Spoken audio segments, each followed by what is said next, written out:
All right, I'm live. Here I am. Boy, it has been a minute since I just set up a stream and went live with no plan and no guests or anything. Just alone with my thoughts on a Friday night. Thought I'd fucking hang out, see what's what. Never know what happens on a night like this. Just felt like doing something. Been a long time actually since I even felt like setting up a stream and doing something other than, lounging around resting. been a been a long road towards some sort of normalcy, I guess you could say. Um, you know, lots been going on past few years, not just in my personal life, not the channel. Obviously, there's been a lot of delays with future plans for the Wicked Guild and Magog and all the other characters I created, and I don't really have any timeline when I'll be able to get back to doing what I love. But a lot of it's been dealing with pain and some health problems and stuff. So nothing major, but just same issues I've had for years that just got more and more exasperated in the recent, couple of years. But I'm doing fine. I feel a little better than I have in a while. And I was sitting in my house and I was like, well, I could throw on a movie or something like that, or I could do something. And I couldn't really think of what to do. So I just kind of moseyed out to the shop. And now I found myself just kind of sitting here going, let's throw up a stream and talk into the void. Nothing wrong with that, right? I see there's a few people here, so nice to know I still have some followers hanging around on a random Friday night. Nexie's here. Scrap Metal 84. I wonder what's planned for next season. Ooh, yeah, that's a good question. Where I'm going to be working on some new overlays and possibly a new intro if I can. I love the intro so much I don't want to change it. I love the song. I love the flying over the landscape and all that stuff. There's a whimsical kind of adventurous feel to it. But as far as side quest goes, might try something different next year. I don't know. I need to discuss it with my crew as well and see how they feel about certain things. And Chase is here. I see Chase and random Lombax. What's up? Hey, man. Dragon S is here. Heyo, how goes it? It goes. John, of course. About to have dinner with the family. Be on in a bit. Right on, John. Pirates on trampolines. If only. Yeah, there's a lot of stuff I put on the back burner. But I have been feeling creative these past few months. I just haven't had an outlet yet. Obviously, there's always been something more to what I created here than just, throwing up random videos and stuff. I got lost in the weeds quite a lot the last few years. I did content before I kind of took a step back from the edited content and started just doing side quest on Tuesdays. Like I said, part of it was personal issues with, health and stuff, but also another part of it was as you all know, and I've talked about multiple times, I kind of got tired of the grind, especially in like politics and stuff. I'm still very passionate about what is happening in the world and what's happening in our country, but I just I didn't feel like that was what I wanted to do with Magog forever. You know,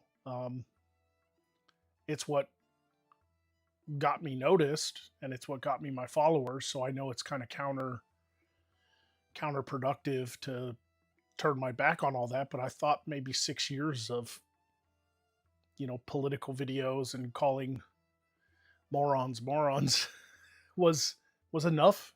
You know, maybe that was enough. 5 or 6 years of. I mean, I did probably well over 500 videos. They're all still, I privated a lot of that stuff on my YouTube channel because I was trying to start fresh and rebrand and do something new. But all of my videos are still available over on the OOC backup channel. So, oh, Brad Young donated $10 to say, because why not?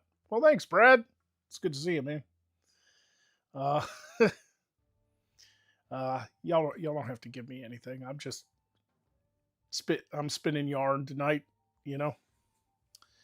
Thought I'd just hang out and see what happens and see what I end up talking about. There's quite a lot on my mind. Sometimes it helps to talk it out and not just to yourself or to the dog, but maybe, out there onto the ether, But personal issues aside, and other plans that have kept me busy, having a normal job too, which wipes me out.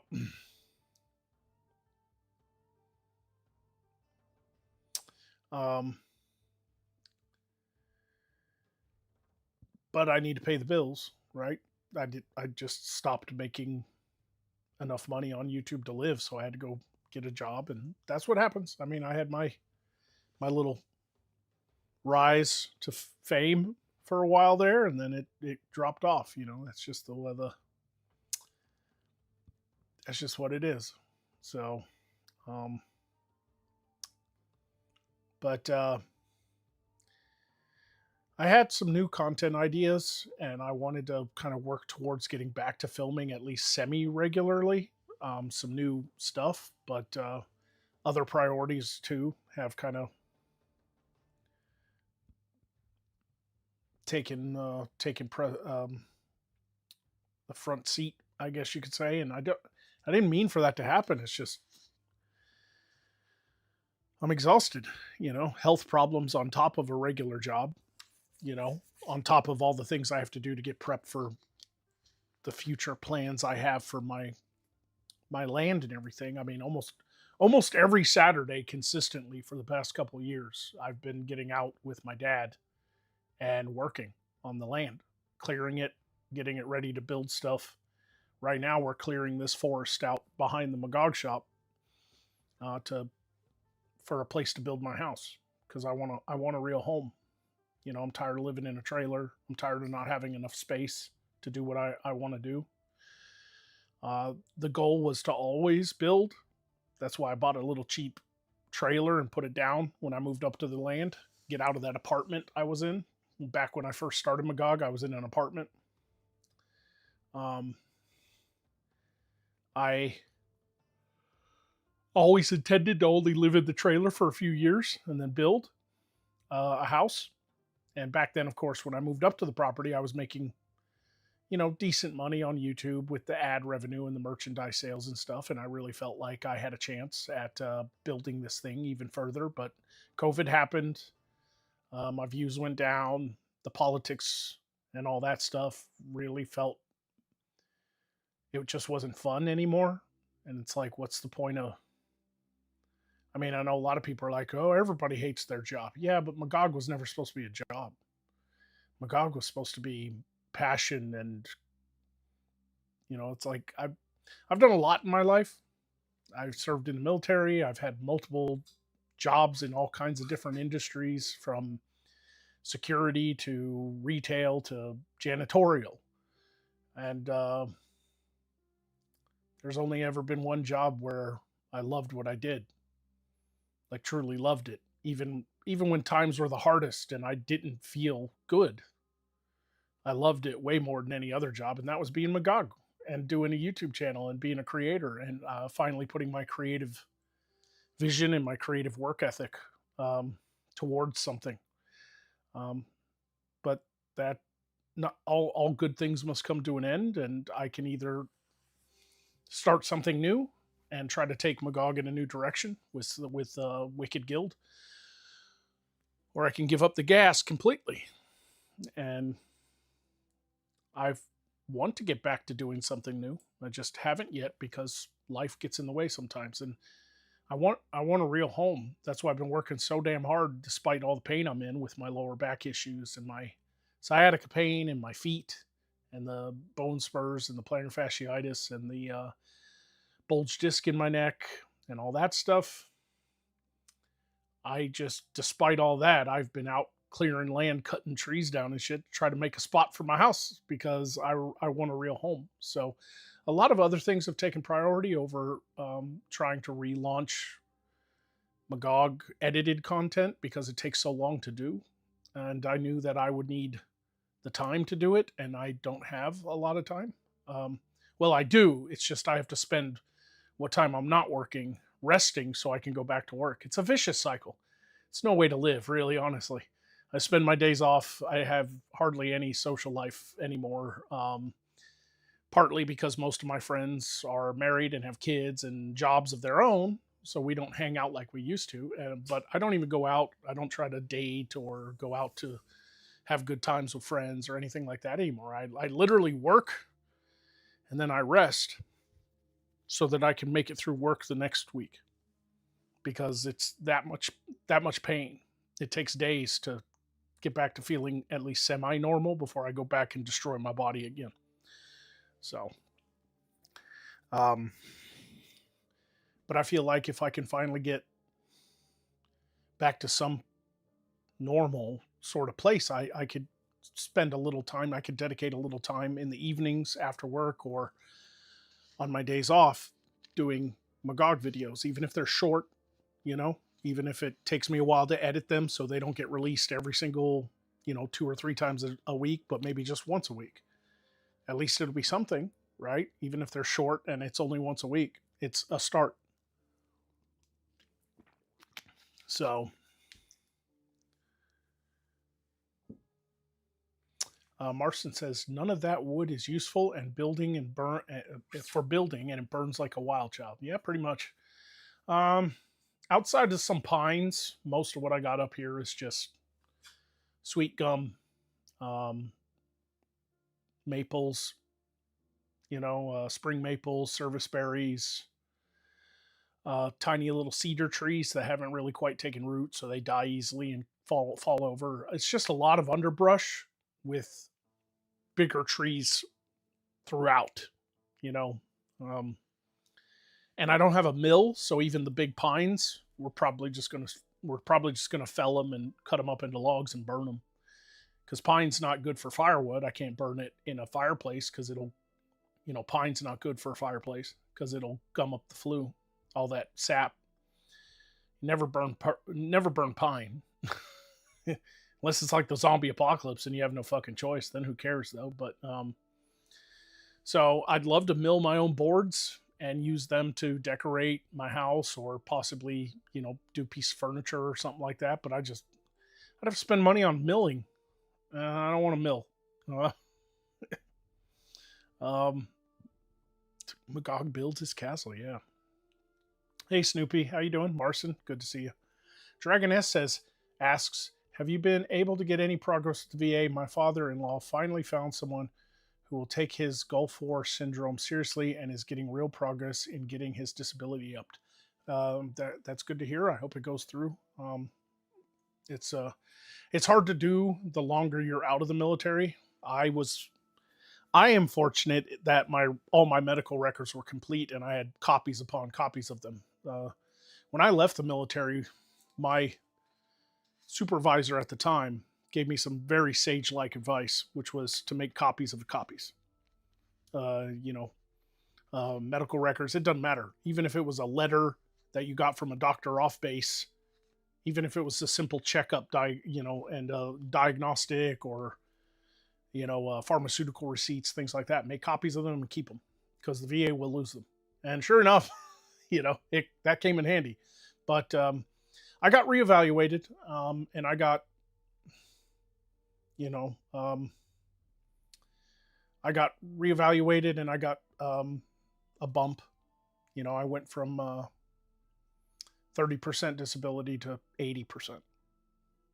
So it was a sizable bump. It got the boot off my neck, and I'm finally able to, I guess I'm kind of back to where I was financially when I was like a full-time YouTuber and was making pretty decent money off of ads and stuff.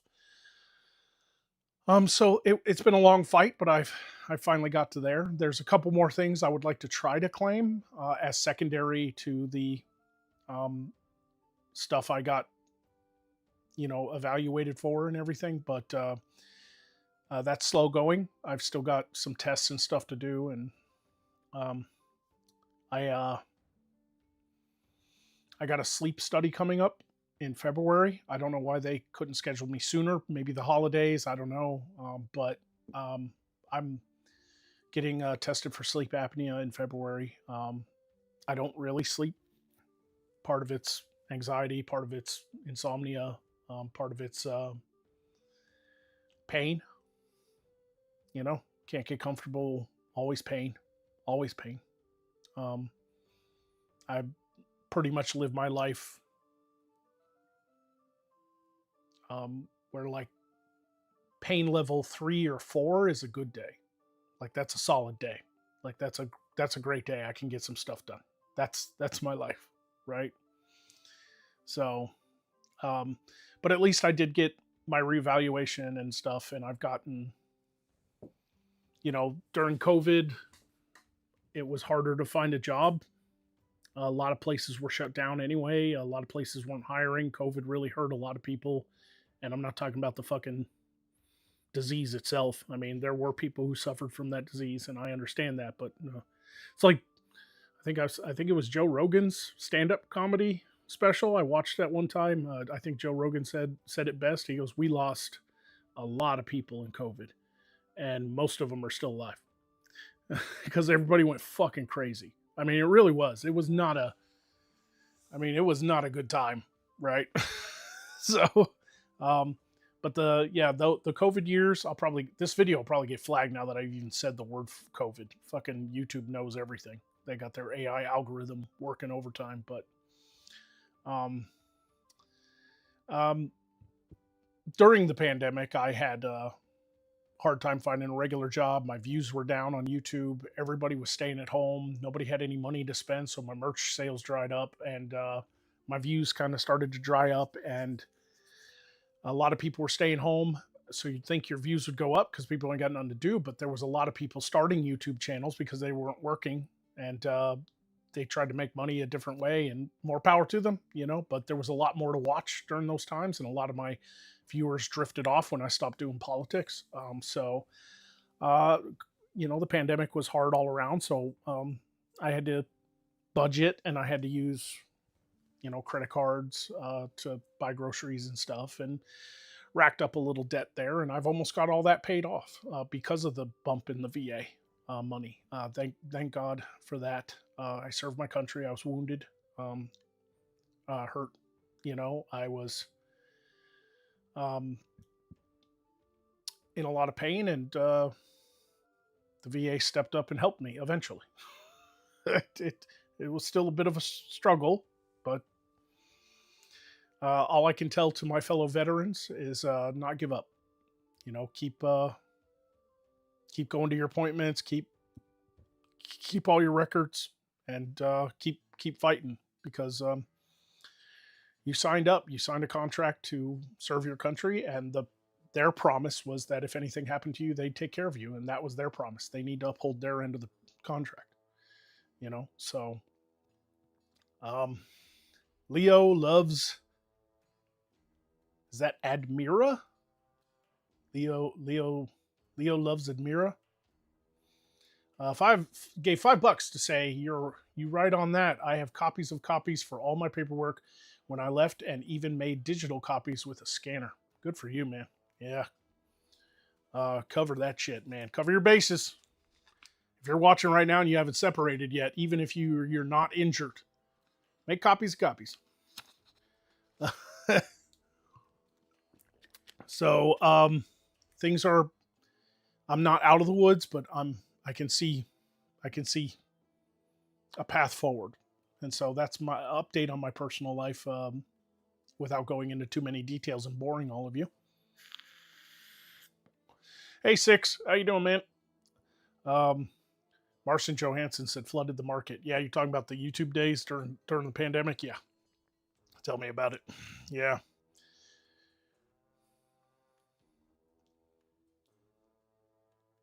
Yeah, the Corona, the COVID beer. Corona, yeah, because the Corona beer was getting hounded for kind of having the same name. Yeah, I remember that. Um,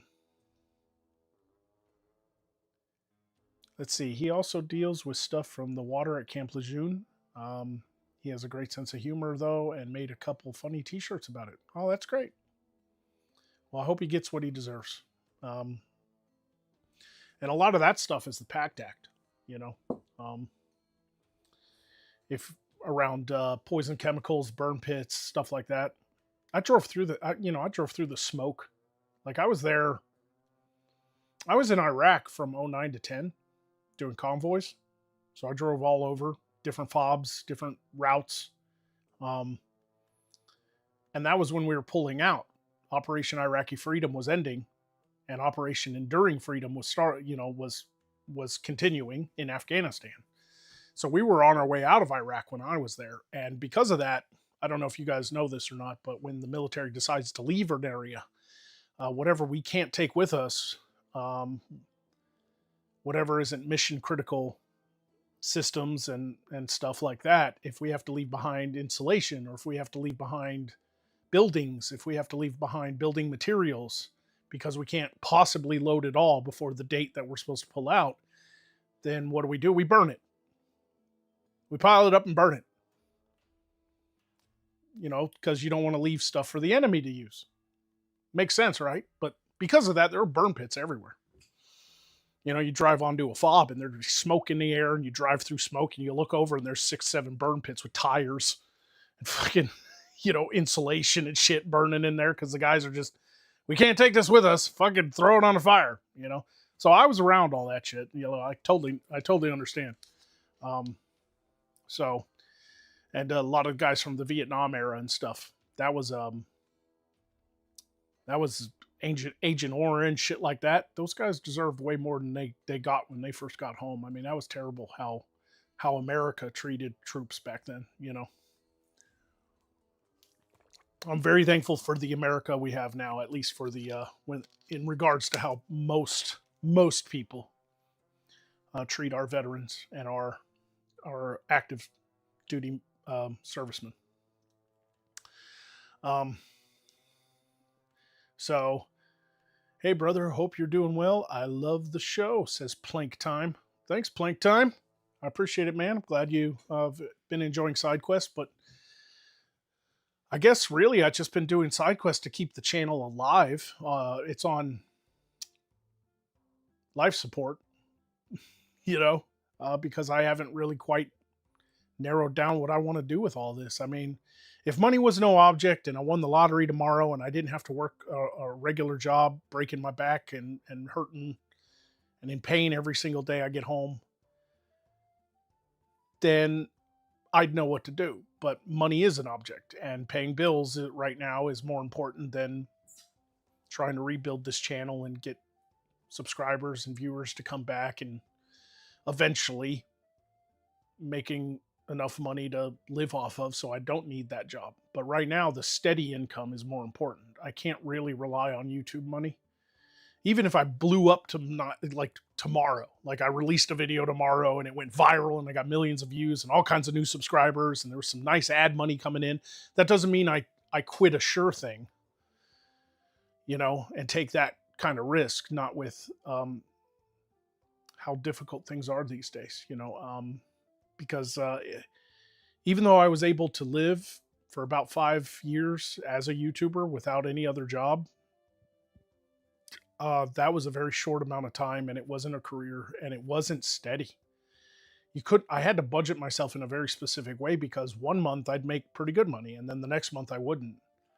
So you have to balance for that.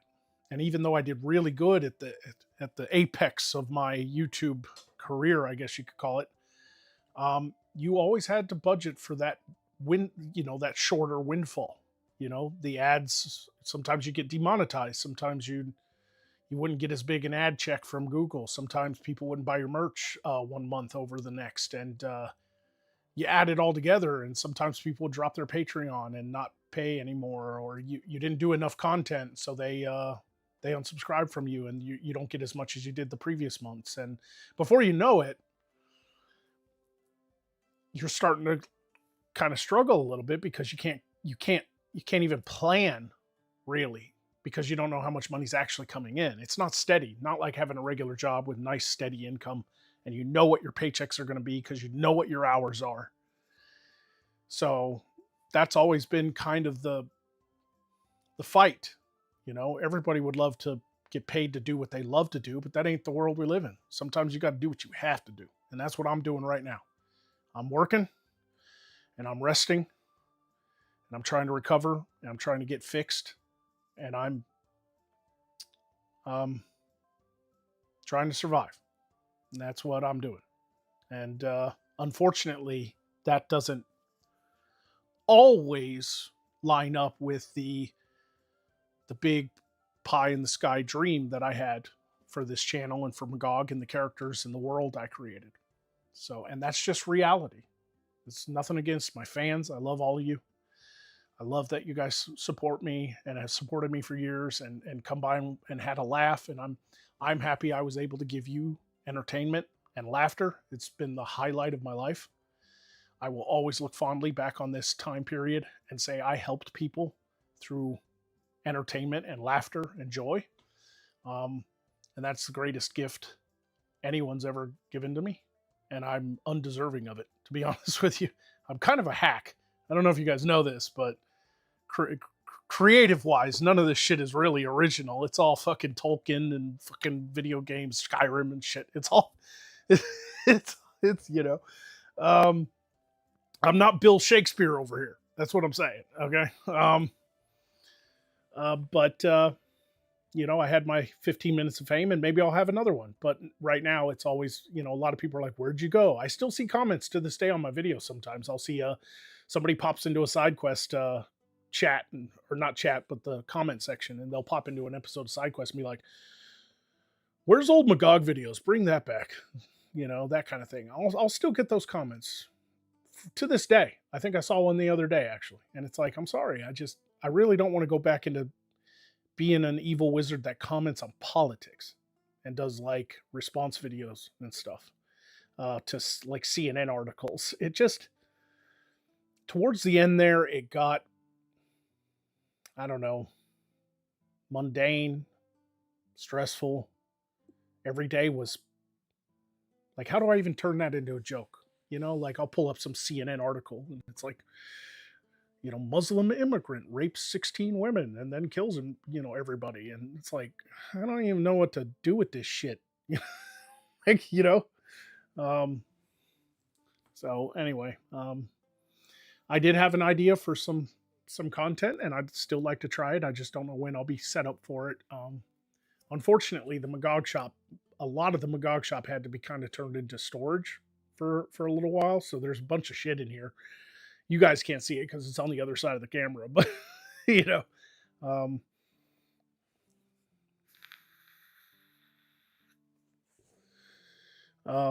you built off of what inspired you. All the greats do it. That is true, Random Lombax. That is true.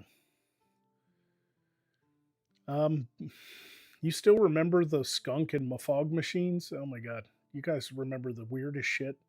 I thought last show was worthy of being in like the top 10.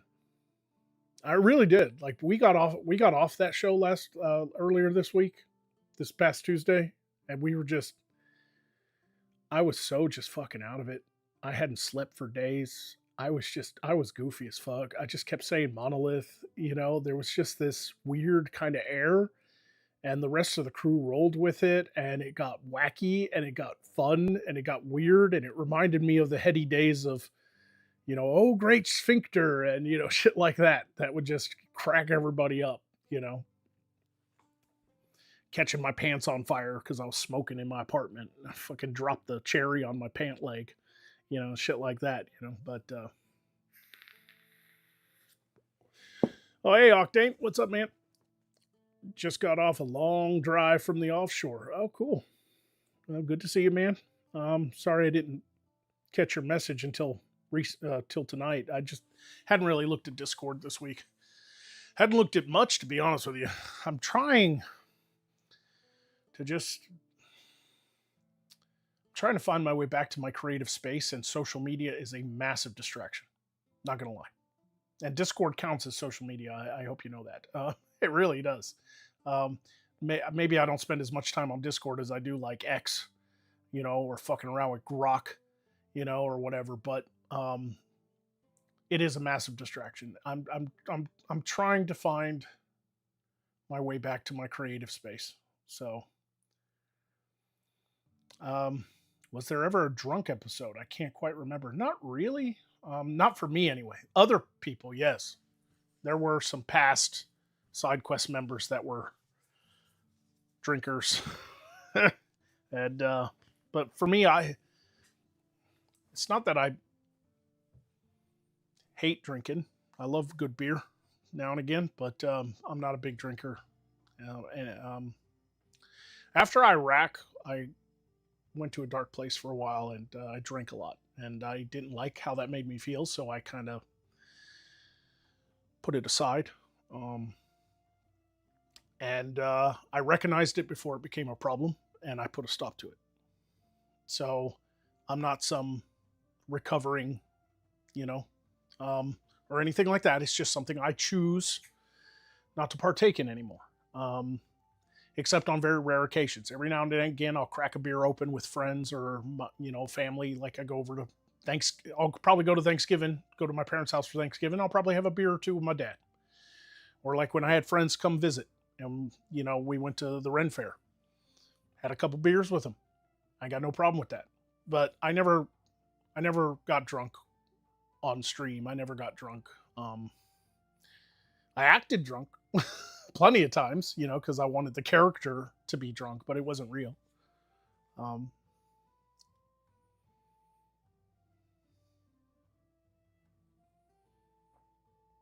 I just now realized you had a video feed. My screen was black this whole time. Really? Oh, weird. I don't know what that's about. But yeah, Octane. I just felt like talking, putting some stuff out into the ether. I felt pretty good today, despite how busy today was. Fridays can be busy at the flea market, and had a lot of business today, and but I feel pretty good. It's been a while since I've just kind of felt loose and felt like talking and felt like putting my ideas out there.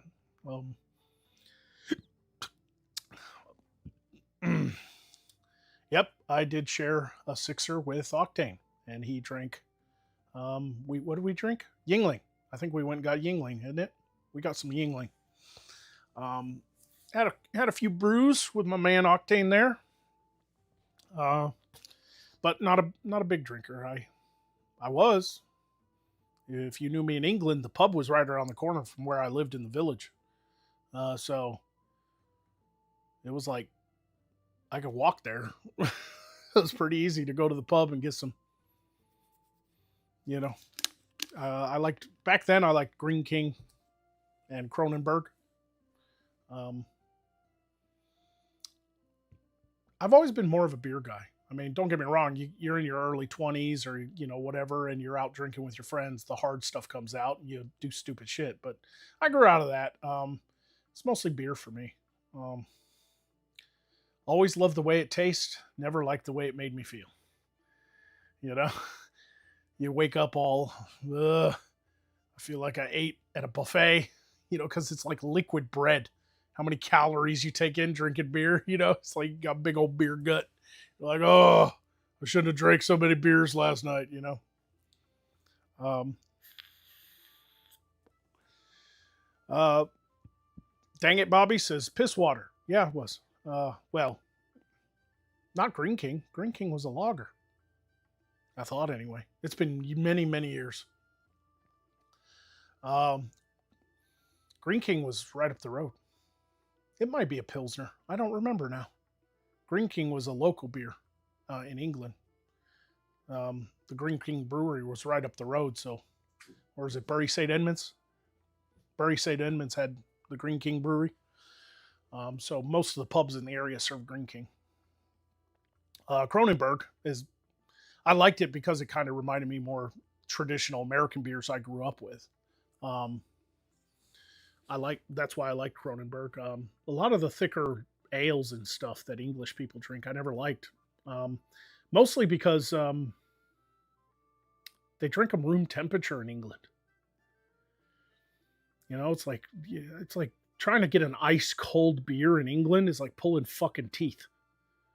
It's like just once I'd like to go into a pub and be like, give me an ice fucking cold draft. With a perfect head on it, Just a little bit of fucking salt, You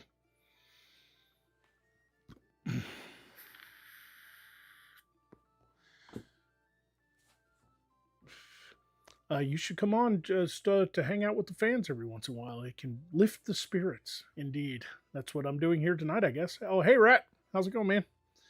You've always enjoyed Guinness. I had Guinness. I had Guinness proper in Ireland.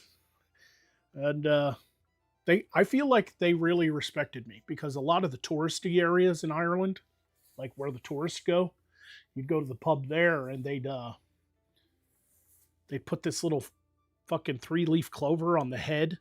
They pour the Guinness and it'd foam up and you get a nice thick head on it, right? And then they put a little 3-leaf clover on top for the tourists. And I walked into an Irish pub and I ordered a Guinness because I was like, God damn it, I'm in Ireland and I'm going to drink a fucking Irish beer. And I want the real thing, not the piss water they fucking send to America. I want the real fucking Guinness that's like black. You hold it up to the light and you see nothing. It's so fucking thick. I want that real shit.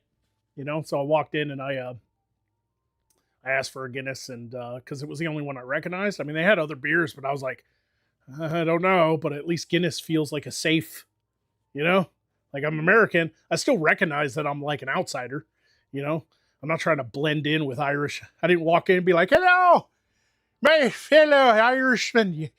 Hey, where do I put my shillelagh while I drink with you? Like I wasn't being an asshole, but Guinness looked like the right, choice because I at least knew it and I picked a Guinness. And the bartender slid it to me because he recognized my accent as American. He put a fucking 3-leaf clover on the beer, the head on the beer. And I just like looked down at it like this, and I looked up at him, and I looked down at it, and I looked up at them, and I was like, what the hell is that? And he's like, oh, we put that on there, the tourists love it. And I grabbed it off and I fucking flung it down onto the counter, and I was like, well, I'm not a tourist. And he's like, but you're American. And I'm like, yeah, but I'm not visiting here. I mean, I kind of am, but I live over in England. Like I'm stationed here. I've been here for like 4 years, man. But they all kind of looked at me and went, nice. I was like, keep them coming, but hold the fucking clover. That's gay. And they were like, and they laughed. Like, hell yeah. So a bar here in Nebraska flew in one of the brewers from Ireland for St. Patrick's Day one year, about as close to legit Guinness as you can get. Yeah, I believe that, Rat, for sure. It tastes like soy sauce to you? Really? You think Guinness tastes salty? Like soy sauce is salty, right? Maybe you're talking about the flavor of soy sauce. It's hard to imagine me ever drinking a beer. If it tasted like soy sauce, I'd probably throw it against the wall. I'm not gonna lie. If somebody handed me a beer that tastes like soy sauce, I'd probably chuck it. Um,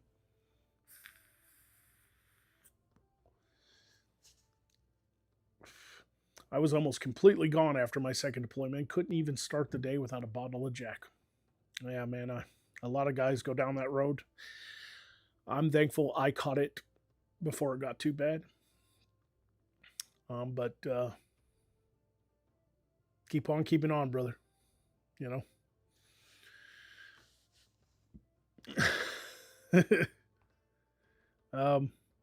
If I wanted grass in my beer, I'd go throw it up in the yard. Nice. Cider's big there too. Yeah, dang it, Bobby. Yeah, there's I mean, we have it here in America too, Strongbow, stuff like that. But you know, what I always laughed at how like Stella Artois was like here in America. That's like a fancy foreign beer. That's like imported. It's like, ooh, Stella Artois. You know, let's get some Stella Artois. It's expensive, you know, because it comes from England, you know, or wherever the fuck it's originated. But in England, Stella is like the cheapest beer you can think of. Like what's the equal? Like what's the comparison for America? It's like fucking Beast or something. Milwaukee's Best. You know, it's our Bush. You know, it's like they call it wife beater for fuck's sake. It's like the poor man's beer in England. Like here in America, it's like, ooh, Stella Artois. Ooh, it's fancy. You go to England, they're like, oh, only low life fucking scum drinks Stella.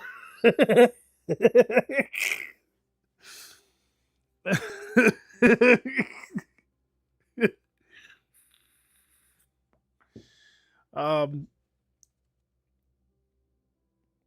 Yeah, 25-year-old friend that's an ex-Marine, severe alcoholic. It's a very common problem. Hell, I know guys who never served a day in their life are alcoholics, so I guess it can affect a lot of people. But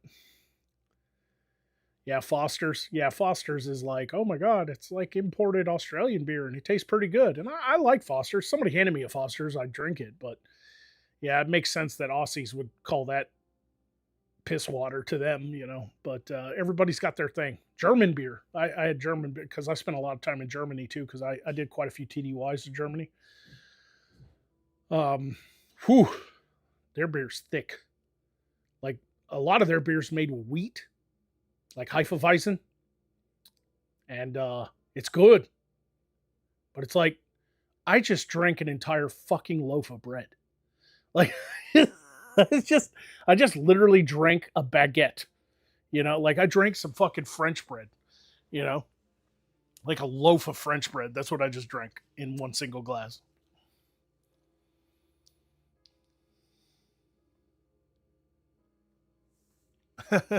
So, uh, Rat says, I still want to try a Japanese beer called Sapporo. I've heard good things. I have too, but I've never tried it. I've heard of that. Yeah. I have had traditional Japanese sake. And that rice wine basically is what it is, and it sneaks up on you. Like, wow. Like I had the first one and I was like, it's pretty good. You know, it's smooth. You know, feels good going down. I'll have another one of those. And then I'll have a third. And then I'll be like, man, this ain't doing shit to me though. You know, I've had shots of tequila, you know, fucking vodka and shit. Fucked me up. But this shit ain't nothing. And I drank again. And another. Now, about my 8th or 9th one, I was like, oh, I'm feeling a little buzz. You know, not bad. I gotta take a piss. I stood up. Boy, that was the wrong fucking decision.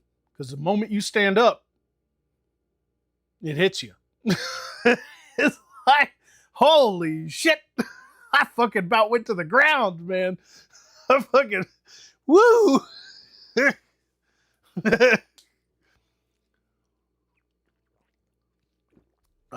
So, Anyway, yep, yeah, it sneaks up on you, man. Sneaks up. Um, but yeah, I've been just kind of chilling. You know, like I said, um, I try to rest so that I can make it through work the next day, and the weekends come around. Saturdays, I usually end up doing a lot more work out on the land, and then Sunday and Monday is really my only time to rest and to run errands and to do things. But it's mostly to just stay the fuck off my feet and get off my feet and get off, stop the pain in my back before I have to go back to work. So I'm very grateful that I work at a place that lets me kind of choose my hours, and as long as I'm, consistent with my work, and I'm I'm very much appreciated there. I know that working at a flea market may not sound like a big glorious job to most people, but at least it's a small family-owned business. My boss loves me. I feel appreciated. Maybe not by all the customers, because we've had some fucking maniacs come in because of where our market's located.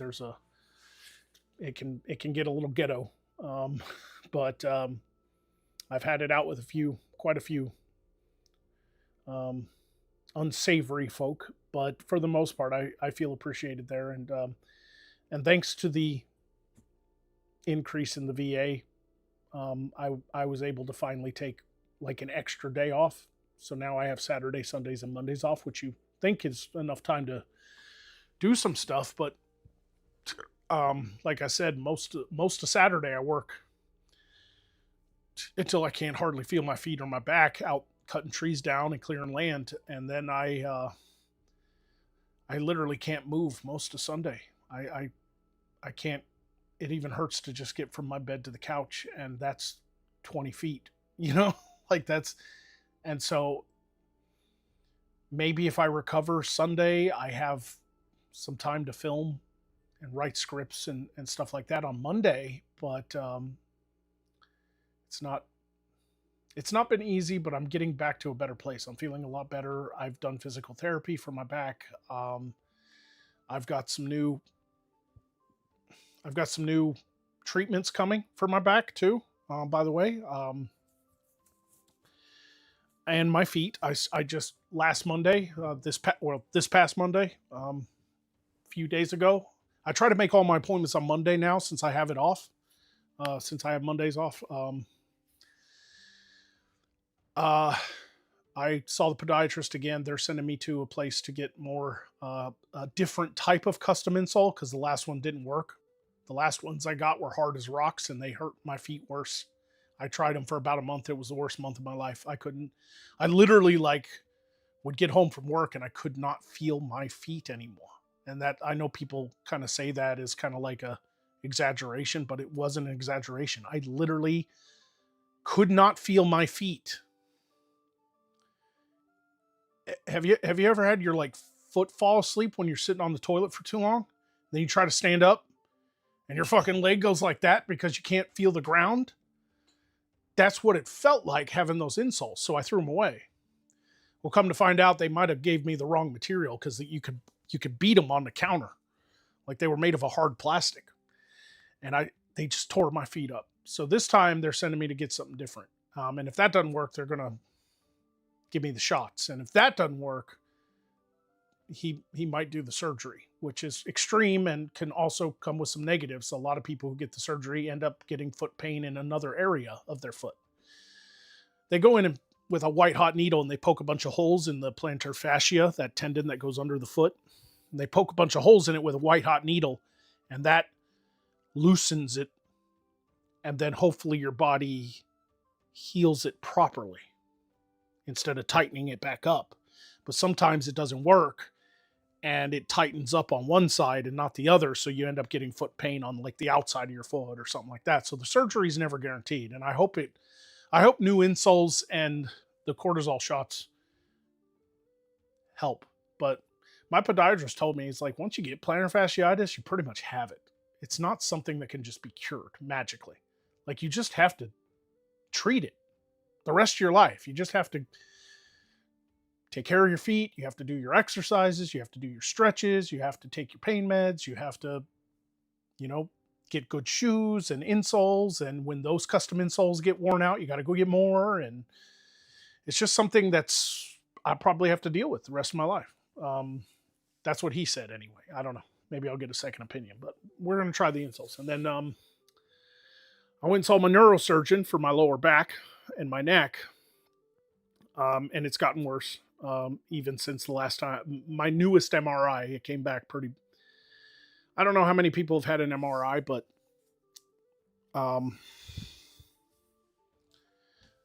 my neurosurgeon said I mean, he was a younger guy, so it's not like he'd been doing neurosurgery for 50 years and stuff, but he was probably a little older than me, maybe 40, mid 40s. He pulled up the images because he had a longer time since the last time I saw him to look at him. Because they took like 900 images of my back. I mean, I was in that fucking MRI machine for like an hour and a half, but anyway, he wanted to pull up some of the images and show me what he was talking about. And I guess your spine, lower back, you kind of have these, I forget what they're called, but they're like little knuckles off to the side there. And they help you kind of do this bit here, They kind of bend like knuckles, On the MRI, anything that's really white, because it's like a black and white grayscale image, anything that's really white is inflammation. And he showed me mine down there in the lower back, and he's like, see them there? He goes, that's the worst case I've ever of spinal arthritis I've ever seen, and I've been doing this for 15 years. He straight up looked me in the eye and goes, I've seen 85-year-old men who have better backs than you. It's like, well, gee, thanks for the pep talk there, doc. He goes, no, I'm being serious. He goes, this is fucking nut. Like, he didn't say fucking, but he was like, this is nuts. He's like, I had to send these images to like the neurosurgery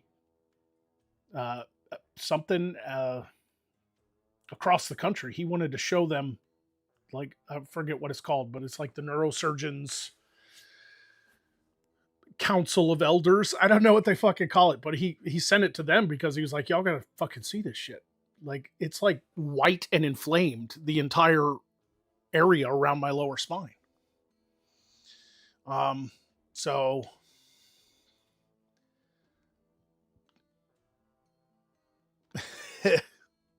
so what you're saying is plantar fasciitis is herpes. Yes, Rat. Plantar fasciitis is herpes. When you have an outbreak, all you can do is treat it. There's no getting rid of it, bro.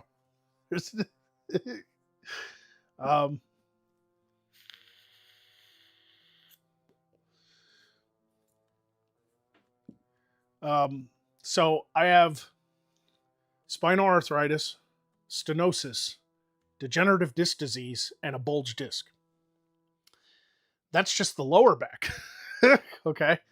My neck, really high up here, C3, C4, right here, has a slightly bulging disc, but luckily it's not touching the nerve yet. But what's really concerning about my neck is I have no curve in it. Most people have a natural kind of S curve to their spine, and it kind of curves out of the skull and goes like this where the shoulders are and back down again, right? You can hold a ruler up to my neck. It's like this, coming out of the base of my skull. It's just, and because of that, it's compressing C3 and C4 really hard, and it's causing that disc to bulge towards the nerve. And he's like, right now, it's okay, but one day that motherfucker is going to bulge into that nerve. And he goes, and you'll know it. And I was like, how? And he goes, well, MRIs, it's opposite. So what's on the right side is actually the left, and what's on the left is actually the right. But he was like, right here, that one. He goes, when that goes, you'll know it. And I was like, how? And he goes, well, it's towards the nerve that goes down the right arm. He goes, so when it happens, you'll know it because your entire right arm will feel like it's wrapped in barbed wire and on fire. And I go, good, I'll keep an eye out for that. So that's the update on my back. So they want to send me, they don't want to do a fusion yet or anything like that. It's pretty crazy, but because I'm still so young, they're like, we just want to help you deal with the pain and hopefully continue to lose weight, do your exercises. Maybe it'll back off a little bit. But they do want to do this procedure where they stick a needle in. I forget what it's called. Like I said, it's 9:30 at night, and I haven't really, I don't have the paper in front of me that describes it, but there's this procedure they want to do where they take these needles, they localize anesthetic, so they're not going to have to put me under completely, and they go in and they burn the nerves away around the spine so that I don't feel the pain. That's what they want to do. I mean, it doesn't get rid of the arthritis or the degenerative disc disease or anything like that. It just makes where I don't feel it anymore, And I'm a little hesitant, so I asked him, I was like, I don't know about that, because, I mean, you get rid of the pain. Pain tells you you've gone too far. So you get rid of the pain, and I don't know I've hurt myself. And he goes, no, you'll know. And I was like, explain. And he was like, well, all it really does is kind of get rid of that constant ache, that dull, constant ache that makes you uncomfortable, and you can't sit right, you can't sleep right, you can't get comfortable. That's all it does. But if you go past your limits, you'll know it. Like you'll feel pain like you would if you throw your back out. It's not going to numb you completely. It's just going to get rid of that like dull ache. So I'm really considering getting those. So that's the nerve block. Yes, thank you, pup, and it's good to see you. Good to see you, pup. Welcome to the chat. And yeah, at least I'd be more comfortable. Exactly, Octane. But pup, I hope you're doing well. Yeah, good. So no head banging at the metal concerts for Magog. Got it, pretty much, yeah. But yeah, that's where I'm at. No, nothing else. I guess that was probably more details than y'all needed. So yeah, I've got constant back pain, and because of the nerves down there and the inflammation of that arthritis, I get constant sciatica pain too. So I get the both legs, I'll get random shots of pain down back of both my legs. And then on top of that, I have plantar fasciitis. So basically from my lower back down is all pain, and sometimes the pain is so immeasurably bad that it's hard to describe. It's hard to put into words sometimes. And it's not from doing anything either. Like I have a job where I have to help people lift stuff on occasion. I got to help people load stuff into their cars. I've got to walk around on a concrete floor all day.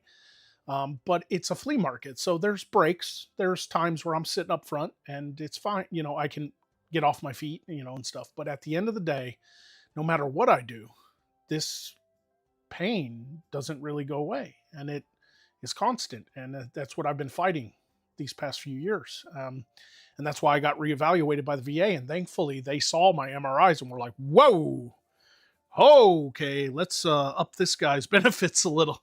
He's looking way worse than when we first gave him a rating back in 2012, so thank God for that. I have some help, and I have some financial help to keep things regulated, so I don't have to work 80 hours a week busting my ass. I can just work a normal job like the flea market and just make a little steady money, and I can work 4 days a week instead of 5, which is great. I've never been in a position where or had a job where I could have a schedule like that. I'm very thankful for that. Like I said earlier in the show, it's good to have that steady income too. You know, it's helping me get to where I want to be. Um, and I also think that my I have two priorities right now, and unfortunately, my two top priorities right now, and unfortunately, none of them, as of yet, are neither of them as of yet are the um, content for my channel. It's been pushed to the back burner a little bit outside of side quests, and that I'm sorry for that. I really am. I know there's a lot of fans who are still waiting for me to, bog down and write some scripts and get back to work and get back to doing Magog. God damn it, we miss Magog, and I totally understand that. But my two top priorities at the moment is to get out, to get my health better, so I'm not in much pain as usual. And my second priority is getting a home. I'm tired of living in a trailer up on blocks in the middle of the woods. I want a real house. I want space. I want creative space. I feel stifled. I feel constricted in that house. It's been great. It's like a little 2-bedroom apartment. I am not complaining about it at all. I'm very thankful to have it. I had a roof over my head. For the past 7 years, I've had a roof over my head. I cannot complain, but I want something I've never had in my entire life, and that is a real home of my own. Like, I've always had a home, a house of my own. I live up here on this beautiful property, and I want a real house, and that's what I want. Everything in life that I want comes after those two things. What I want to do with this channel, where I want to take the content, what I want to do with the characters and the world I created comes after that. After those two things. I want to get healthy and stop being in as much pain, and I want a house to live in, not just some little 2-bedroom apartment that I share with my dog that has a leaky back door and a broken air conditioning unit. I had to buy window units, by the way. My AC went out and it was going to cost like fucking $9,000 to fix. I was like, I can get a whole new unit for that. Fuck that shit.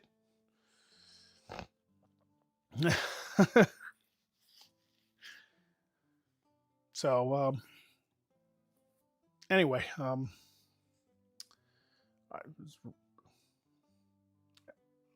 does anybody, I mean, I got a little more time. Does anybody want to like hop in and chat with me, or I could throw up a meet and send the link out. Rat, what are you doing? You tired? Probably gonna go to bed. It's okay.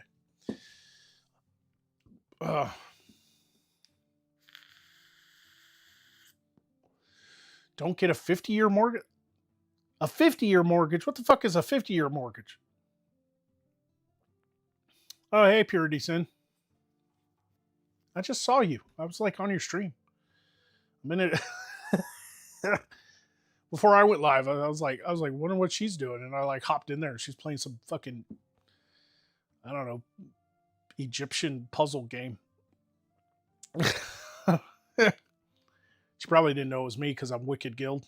You know, I'm not Magog of Morscar anymore. I changed the channel name to something more marketable and easier to spell. You know how hard it was running into people and they're like, oh, you're a YouTuber? Oh, I'd love to check out your channel. What's your channel? Magog of Morscar. Can you spell that? You know?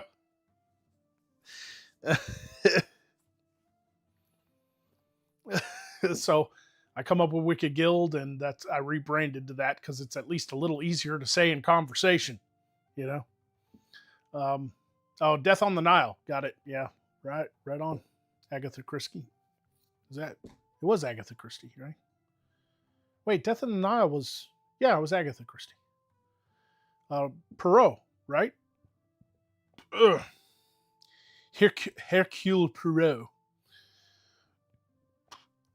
I know I didn't get a chance to say hi because I was concentrating on a puzzle. Yeah, I know you were very into the puzzle there. My wish is to see Magog House at Universal's Halloween Horror Nights. Yeesh. I don't think I'll ever get that big there, Jason. I'm sorry, man. I need like 5 minutes to get on my other computer. That's okay, man. I mean, if you want to come on, I'll throw you the link.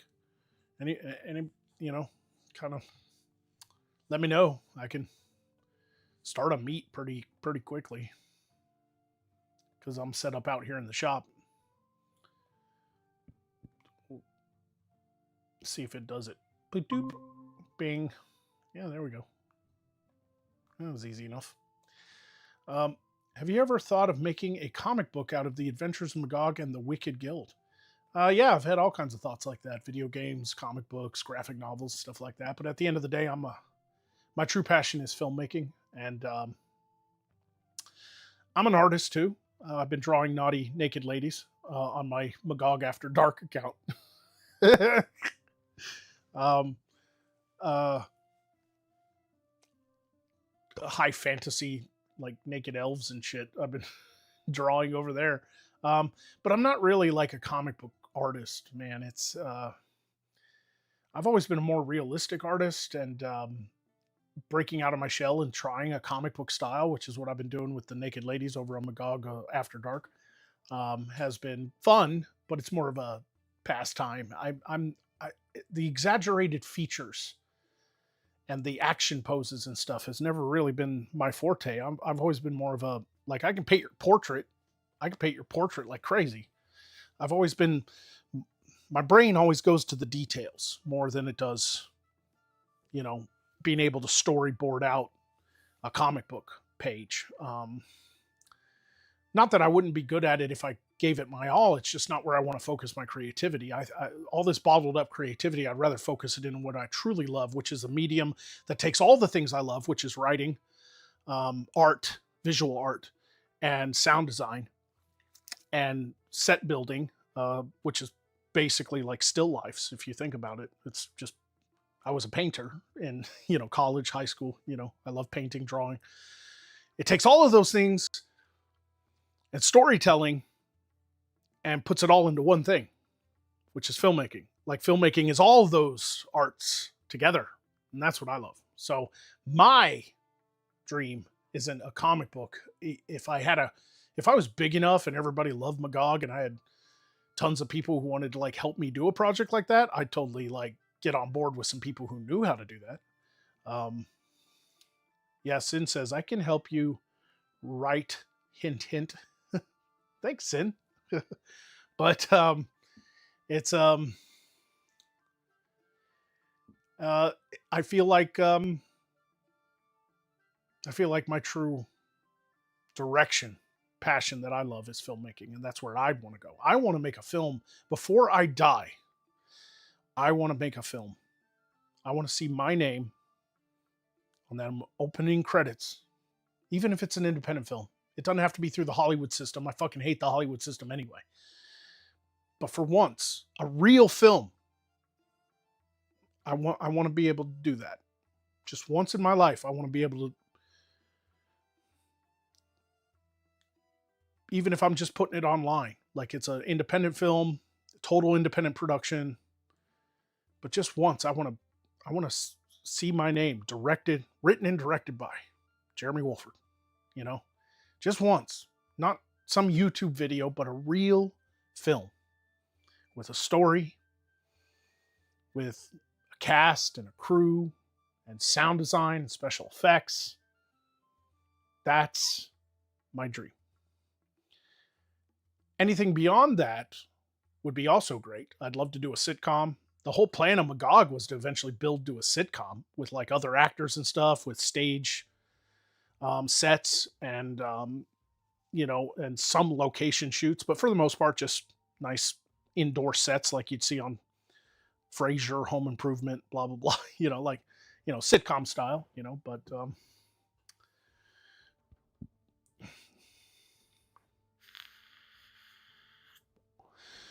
Octane says you could write a graphic story. Hold on, Rad, I'm coming.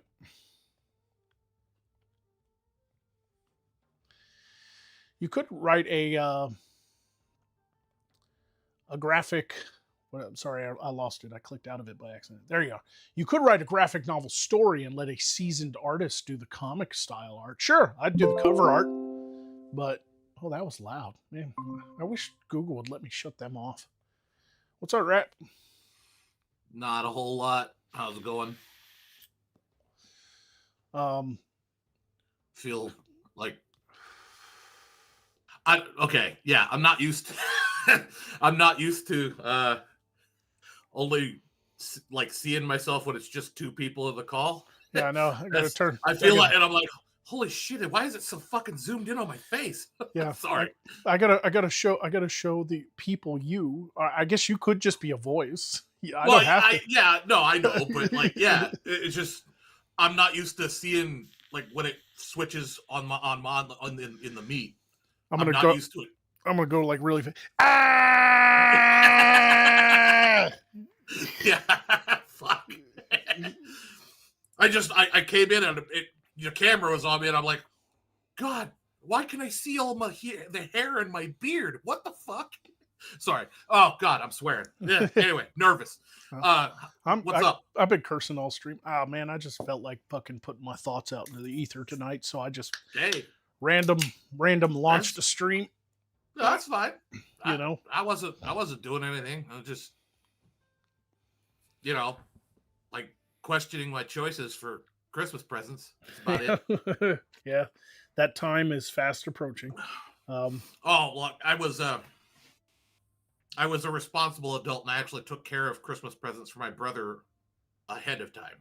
Yeah, I've got a few lined up myself just to get ahead of the game. But I'm regretting it because it was a freaking $120 ratchet. Ooh, damn. Yeah, he wanted a 1/2 inch. I got him one of those Icon ones from Harbor Freight. So, pretty good ratchet. But yeah, I went to go get it, and I'm like, 119 something, and what? Oh fuck! And that ain't even that expensive anymore. Well, they're supposed to be, like, from what I've seen. There's a YouTube channel that does stuff with them, like a torque test channel, I think it is. They tested them a while back. They're stronger than Snap-ons. No, I was talking about just the money, like $120 ain't shit anymore.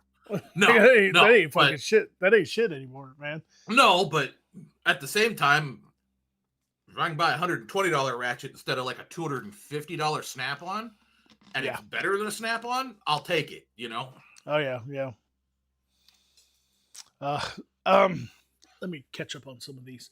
A 90s style sitcom with Magog would be amazing. That's kind of what I was going for when I build the bigger shop. See, a lot of people don't know this plan, and it's a long-term plan, but it's closer than you might think. If I build my house next year like I'm planning to, what comes immediately after building the house will be my new shop. Because this building, not going to cut it. It's too small. Octane's been in this motherfucker. He knows. Okay? You can't get other actors in here. Not comfortably anyway. I can't remember what size you said that was, like a 9x12. No, it's bigger than that. It's a 12x20. 12 by 20. Yeah. Right. Okay. Yeah. Which is big enough for me. Like, the whole reason I got it and decorated it was and put a little AC heat unit in it was to be able to, instead of being in a tiny bedroom, this was a much bigger space this is bigger than this is half my house, but it's still too small for a sitcom.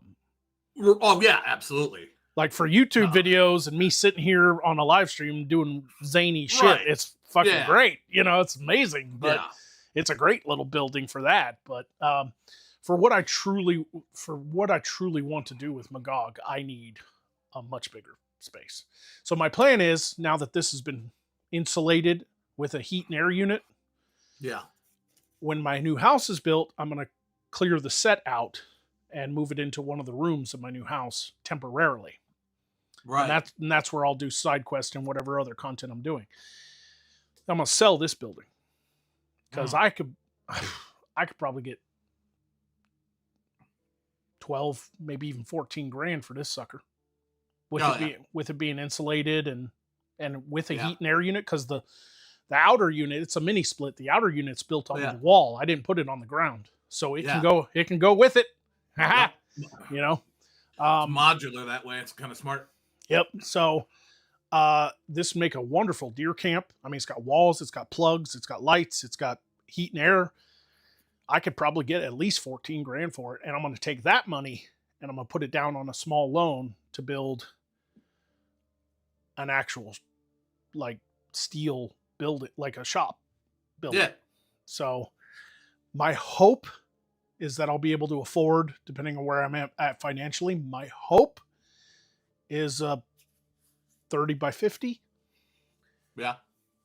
But I'll settle for one about the size of my dad's shop, which is a 30 by 40. I'd settle for a 30 by 40. Right. But I'd really love a 40 by 60 because the 40-foot wide, another 10 foot. Yeah. This way would make it a little bit more like I can build a bigger set, a more well-rounded set that the camera can pan, you know? And obviously have a multiple camera setup, but that one will have to be insulated with heat and air too in order to make it comfortable to act in. I'm not filming a Magog sitcom with actors and cameramen and production people in 100-degree Arkansas fucking summer heat. No. You know. I start melting when it gets above 80, so yeah. Mm-hmm. So Octane says that fucker is small as fuck. I was trying not to knock shit over when I was in there. Yeah. That's it. I mean, it suited my needs for the years that of what I was doing, which was basic content and and live streams. But this is, if I really want to go towards making film, I need a soundstage, even if not like a Hollywood soundstage, but like a bigger building, you know. Yeah. No, well, like what Hollywood sound stages are what? Like, aren't they like 200 foot by something buildings? I mean, they're huge. They're like giant. Yeah, they're acres. They're literally acres. Yeah, they're gigantic. Like, I think things. I think Paramount has like 15 sound stages, and they're all like it looks they're all like they're all like 4 acres in size. From what I've ever seen of them, they look like aircraft. Like the doors look like aircraft hangars. They're fucking massive. Yeah, I don't even know how big they actually are. They look massive. But if you're thinking of a sitcom set, like the inside of Magog's Magic Shop, but you want to be able to have like actors come through the front door and walk into the shop and interact with Magog, and you want to have multiple characters, you're going to need at least some space for that. Yeah, you'd need at least like you're saying, like 30, 40 foot probably minimum to do that. Yeah. So like say I do get at least a 30 by 50. I'd like a 30 by 50. Like I said, I'll settle for a 30 by 40, but I minimum I'd like a 30 by 50. And let's say my phone, it's a rectangle. This end of the building, this whole end of the building would be a giant inside Magog's Magic Shop set. Right. But there would be a walkway behind it. I'd probably leave about 4 to 6 feet before I build the false wall. Right. So that you'd have a backstage. Right. That way, when people walk through the door from outside into Magog's shop, they could come through. You could tell your actors to go back there and wait for their cue, and they could come in. Yeah. And all your cameras would be kind of pointed towards the set. Yeah. So you have a camera here, and a camera here. Get different angles. Yeah. And then you just splice it together when you're putting the episode together. And then the rest of the shop, somewhere along this wall here, I would like a good section of it to just be pure green screen. I would put up a false wall, or not a false wall. That's the only spot in the shop I'd probably hang sheetrock, and then I'd mud and tape it and make it as smooth as fucking possible. Yeah. And then I'd also paint the ground green. Yeah. So that you could do a backed off shot and get a whole body in a green area. Yeah. And put the markers for the camera. So if you do a panning shot or whatever, you can do whatever. And then the other side over here somewhere, I'd like to have like a little, I guess, little office area for editing. Like that's where my computers will be and all that stuff.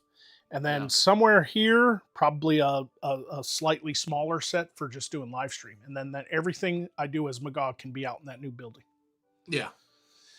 So I'd have a live stream set, a permanent indoor set for Magog's shop, and then I'd have a green screen wall to do crazy effects and stuff. And that's my goal.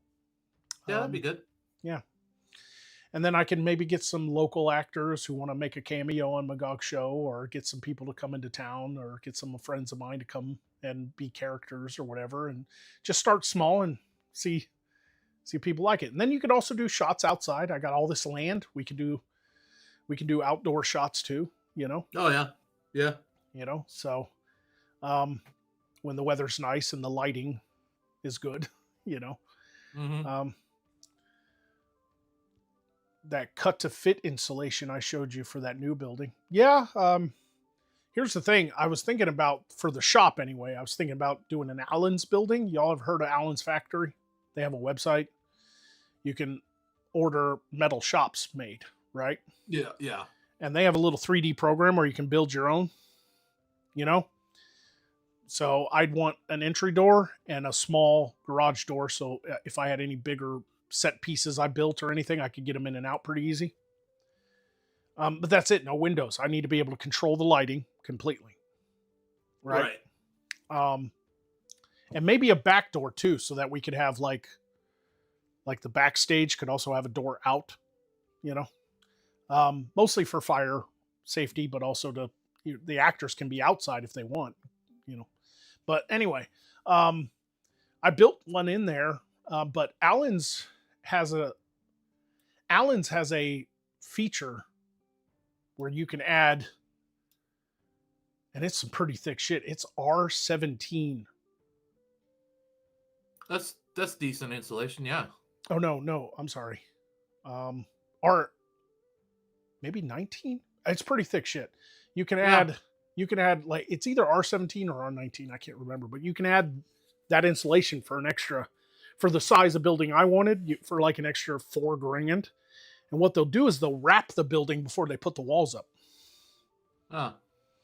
And it insulates it, and you don't have to do any kind of strips and go between the studs or anything. It literally, like, once they have the, it's done. Yeah, once they have the poles up and the roof trusses, they wrap the whole fucking building in this shit and then put the walls on. And then they got to cut your doors and windows out and shit with a knife. Right. But once but it's a lot easier to do because you ain't got to sit there and cut it into strips and put it in between, you know. Install it in between, right. Yeah. But what's great about that is for that extra $3,000 or $4,000, you get a fully insulated building all the way around, ceiling and all, and it's pretty soundproof. It's pretty decent. It ain't like what's the pink stuff rated? It's like R12. It's like pretty low. It's like yeah. You know, I don't know. I can't. My brain keeps wanting to say it's R8, but I don't think that's right. I think it's R12 these days, but it's a lot thicker than your basic pink insulation, and it's a lot more soundproof than that styrofoam that you can, you know, just break. The only thing better than that stuff that Allen's Factory offers, because it goes on before the walls do, so it's a nice option. But the only thing better than that is the actual spray foam insulation. Yeah, and that shit is thick as fuck once it inflates. You know, it's just like, bro. But that stuff should be good enough for soundproofing. And if I get that option, then all I'll have to do is get electricity in it and heat and air units, the mini splits, and then I'm done. Because I'm not going to put walls up. It's a fucking shop. Like, I'm going to only put walls where I need them. You know, I'm not going to finish the inside like a house. That's stupid. Why would I do that? You're talking about that spray foam stuff. I always remember a guy I used to know and worked with 20 plus years ago when I was working at Great Dane Trailers. They used that spray foam insulation to insulate the bottom of their trucks because we were building refrigerated trailers, right? Yeah. And the spray gun exploded while he was using it. Oh, and shit. It covered him head to toe in fucking foam. Oh, he's lucky he didn't fucking die. That should have been your nose. It almost killed him. It'll suffocate you. It'll fucking expand inside your fucking nasal passage. Yeah, it started like that was the thing. His face, it didn't get on his face completely, but it encased from his like neck down. He looked like the Stay Puft Marshmallow Man for a second. Yeah, I bet. And I mean, before it even started drying, they were trying to strip him out of his Yep, clothes. yep, got to. And That yeah, shit hardens quick too. yeah, It ain't no fucking joke. it was scary because he did get some of it on his neck, and it adhered, and he ended up like losing some skin on his neck and shit. It was that's why I learned that spray foam stuff is nasty stuff. Don't get it on you. Now I have gotten it on my fingers. Yeah, because I did I brought the electrical line from my pole into the shop to power the lights and everything. Yeah. And it goes to this box back here behind this mat. Yeah. I have a circuit breaker box. So the main line comes up out of the ground into the building before I put this wall up. Yeah. Well, there's a hole. So it comes out of the ground through a hole. Well, I didn't want any critters getting into that hole. So I got just a can of that shit and sprayed down into that hole. And some of it got a little messy and some of it got on my fingers. Yeah. And it hardened. Yeah. I'm sitting there and I'm like, ow, I'm like, what the fuck? It adheres pretty good. I Googled something. I had it on my fingertips and shit. And I was like Googling and I was like, is there a good way to get this off or do I got to go to the hospital or what? Paint thinner. Yeah. Melts the shit. Fucking melts right through it. Yep. Just fucking melt. I just washed my hands of paint thinner and started just fucking falling off. I was like, oh, good. Yeah. Because it's foam. At the end of the day, it's foam. And what is paint thinner? Mineral spirits. It's fucking fucking eat. It's a corrosive. It'll fucking eat through. But that's how I get paint off my hands, by the way. That's a trick I learned in art because we used to do spray paint. The art class in high school used to spray paint the football field. Yeah. With the design, like we had Jacksonville Red Devils, so we put the symbol in the middle of the field, and my art teacher would grid it out and do all the line work, and we'd do all the coloring, and I'd have paint all over my fucking hands. If you don't have either WD-40 or paint thinner, and just pour it on your fucking hands and go like this,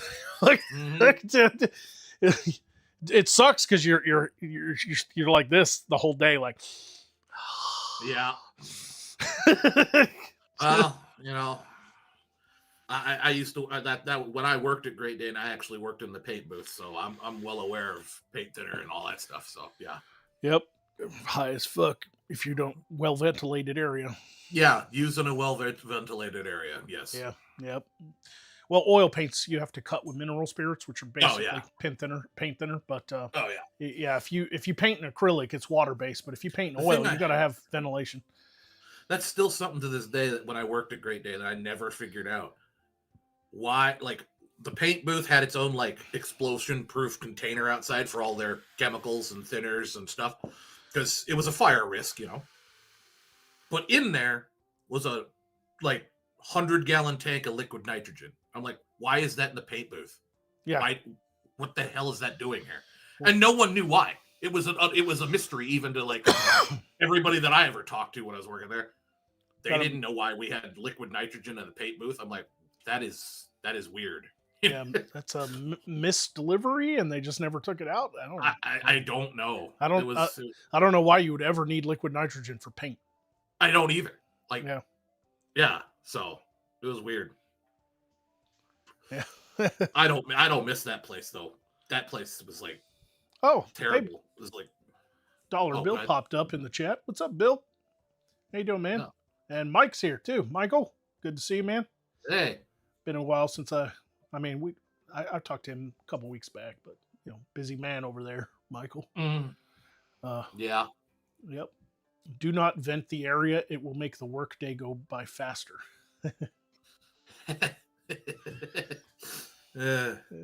But that's kind of where I'm at, folks. I do have a little story. I'm gonna tell this story real quick. Sure. I wanted something to watch last night. I had a long day. I didn't have a lot of time before bed. I had about 4 hours, so I figured I could fit 2 movies in, eat dinner, play with Jinx, watch a couple movies. I recently saw that they're coming out with a new Silent Hill movie. Oh, yeah? And I'm like, that's good. Silent Hill's fucking awesome. And it got me remembering the original Silent Hill film. Yeah. Right? So I was like, fuck it, I ain't seen it in years and years. I'm gonna download Silent Hill, watch it. So I did. Made in 2006. Sean Bean, That one chick from fucking Pitch Black. Rhoda Mitchell. Yes, thank you. And wonderful, still holds up.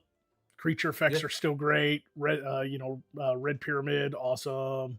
You know, fun story. All the creepy fog and the little girl that gets burned alive, but she survives, and her hatred, you know, like forces the nightmare she has onto the town. And there's like, the whole story of Alessa, and it's great. Still holds up. Wonderful. I'm sitting there watching it, going, just some fond memories of watching it way back when and thinking it was awesome. And it to this day still holds up. And that siren goes off. You're like, oh boy, here comes hell. You know, here comes the monsters, you know? So I watched it. I had a great time. But I didn't know this, but there was a sequel. Made in 2012, came out 6 years after the original film. And it had Sean Bean back. So it was a continuation of the first film. So I'm sitting there going, I didn't even fucking know. Holy shit. So I downloaded that one too. And I watched it. And I'm looking at the cast and I'm like, holy shit. Carrie-Anne Moss, Sean Bean, Malcolm McDowell, Kit Harington, aka Jon Snow, before he was Jon Snow, right? He was like a no-name, nobody actor. I'm sitting there, I'm like, ooh, Silent Hill Revelation. I'm gonna watch this. Oh boy, was that poopy. That movie is one of the worst movies I've ever seen in my life. Oh, wow. I didn't know there was a sequel. Jeez. Yeah. It was at the height too. Like after I was like 30 minutes into this movie and I was like, this acting is bad. Like even from Sean Bean, he was phoning it in. Oh wow. I mean, it was like I half expected him to like look down at the script. You know, and then like that's how bad it was. Like it was so bad. Man. And I'm sitting there and I'm like, I gotta look this movie up. Like this isn't even good bad. It's just bad. Like this is like sci-fi movie, like sci-fi channel movie quality acting. Yeah. You know? So I look up the movie and of course it's at the height of the 3D craze. Yeah. So like every like thing that happened in the movie, shit flies at the screen for no fucking reason. Like, dude gets his fingers cut off by one of the monsters, and the fingers come at the screen like this. But if you're not if you're not watching it on a 3D TV with 3D glasses on, it's fucking pointless. Right? You know, it's like these bad CGI too. I mean, the cheapest fucking CGI. So the fingers come off and they're CGI'd because they got to get them to fly towards the screen and come out at you. Ooh, you know? And it's like, oh my God, I'm watching this. There's like the mannequin spider. There's like a spider that's kind of monster, but it's also made from like mannequin parts. And it's like crawling after the girls and they're screaming. And it's like the worst CGI. Oh my God. It's like, I have seen CGI from the fucking 80s that's better than this shit. Yeah. There's, this could just be me, but like the original Silent Hill movie, I can think of one 3D scene that would be great. I really can. And it's that point where there's all the nurses frozen. Mm-hmm. I'll take a 3D scene of that any day. Well, sure. Yeah. Boobs in your face. Yeah. And, I mean, you know, they're in like skimpy nurse outfits. It's like, I mean, their faces are all twisted up like Cenobites, like from fucking Hellraiser. But other than that, they're hot. You know? Yeah. That's called put a paper bag over their head. Problem solved. You know, I can't help myself. God. But man, it's like, and they brought them, and of course they brought the nurses back in the second one. Oh, sure. You have to. These are the classic things that people want to see in a Silent Hill film. But it was from all the wrong, like you can almost, like watching movies like that almost shows you where Hollywood went wrong. I mean, don't get me wrong. Hollywood's always tried to cash in on like popular IPs. Like the moment Nightmare on Elm Street became popular, oh sure, and was one of the best films of all time, and made New Line Cinema the fucking premier fucking movie production company in fucking Hollywood for like 2 or 3 years straight. Yeah, of course they made like 10 other Freddy movies. Of course they did. especially in the Right. horror genre. It's so easy to just slap these fucking things together in a weekend and fucking send them out there and make a couple $1,000,000 off of them, even if they don't Yeah. fucking, even if the critics hate them. But something about that like 2008 to 2015 era, it's like you could see the shift in Yeah. Hollywood. Like it, You know, from like I'm a creative person and I want to make this movie to I'm a board of directors. Let's make like this movie. Like, you what is know. it? The when movies first start in the New Line Cinema thing used to be like the blue New Line Cinema, like that tape or whatever would come down. Yep. The intro. The first movie the first movie I ever saw that I recognized New Line Cinema was actually the first Teenage Mutant Ninja Turtles. Yeah. I'd never heard of New Line Cinema before that, and when I saw that, I remembered New Line Cinema after that because of Teenage Mutant Ninja Turtles. Fun fact: New Line Cinema is the house that Freddy built.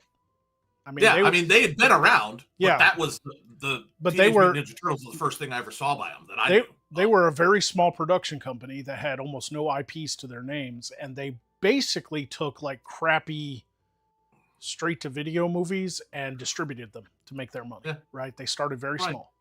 But they hired on a couple up and coming directors that had never really quite made a lot of movies, but did fairly well in the short film scene and the independent scene. And one of those directors was Wes Craven. And Wes Craven went on to make Nightmare on Elm Street, Freddy Krueger, right? Oh yeah. And so New Line Cinema made big bucks with Freddy, and they start pumping out these horror films. They hire a few years later. They hire a new up and coming horror movie director who made a couple of shit, horror films or whatever. Right. But then he goes on to make The Frighteners with Michael J. Fox. Oh, where he can see ghosts. And yeah, his name was Peter Jackson.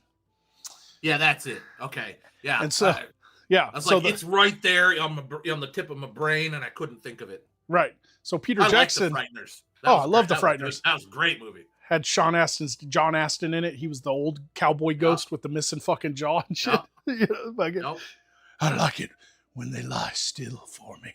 Like he was such a falls into like I know, but like him as the cowboy, and I'm like, that was Gomez, man. Yeah, he's Gomez. But he falls into the mummy casket and starts humping the fucking mummy because it's a female. I like it when they lie. I like it when they lie still. But anyway, great. Peter Jackson did really well with Frighteners. It was relatively well in theaters. Yeah. And New Line Cinema at the time was making all this money off Freddy Krueger movies and all these other horror movies. And here's Peter Jackson, Guillermo del Toro, Wes Craven making movies for him. And New Line Cinema goes, hey, this Tolkien estate over here is optioning off their IPs. Yeah. Let's take this Freddy Krueger money and buy the rights to Lord of the fucking Rings. And they do. And then what happens? They go, what director on hand do we got could even come close to tackling this?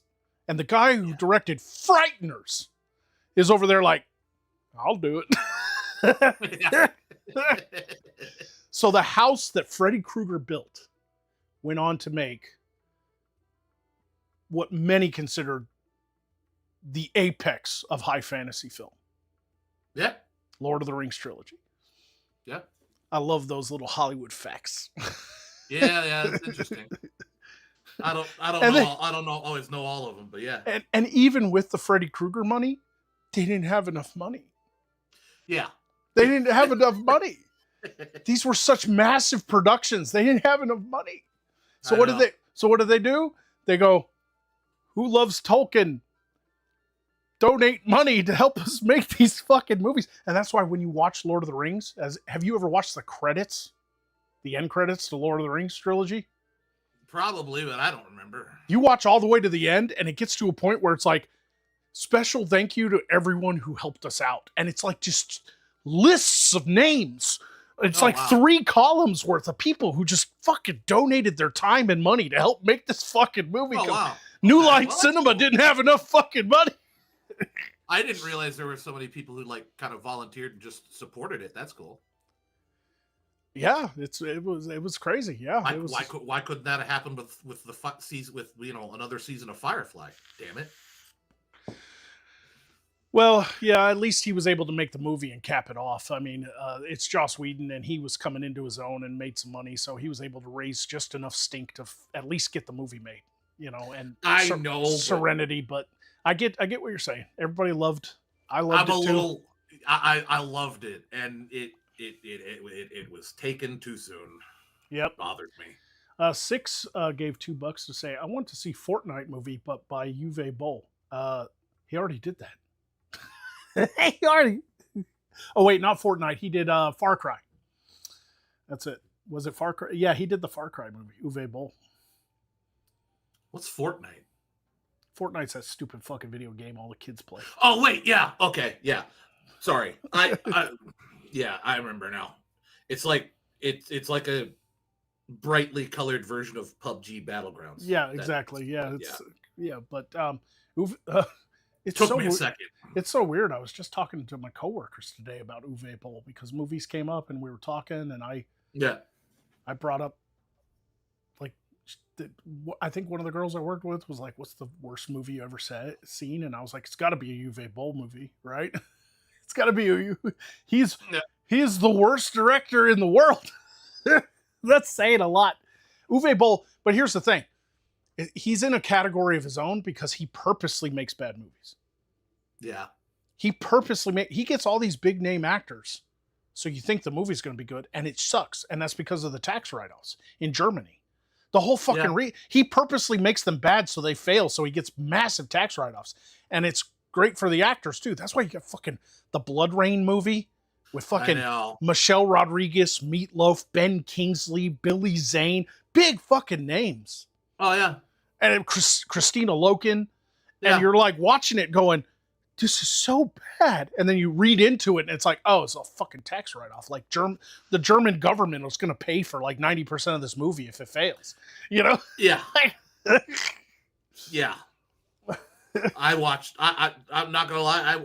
I was like, Blood Rain. I've played that. They made a movie of that. Cool.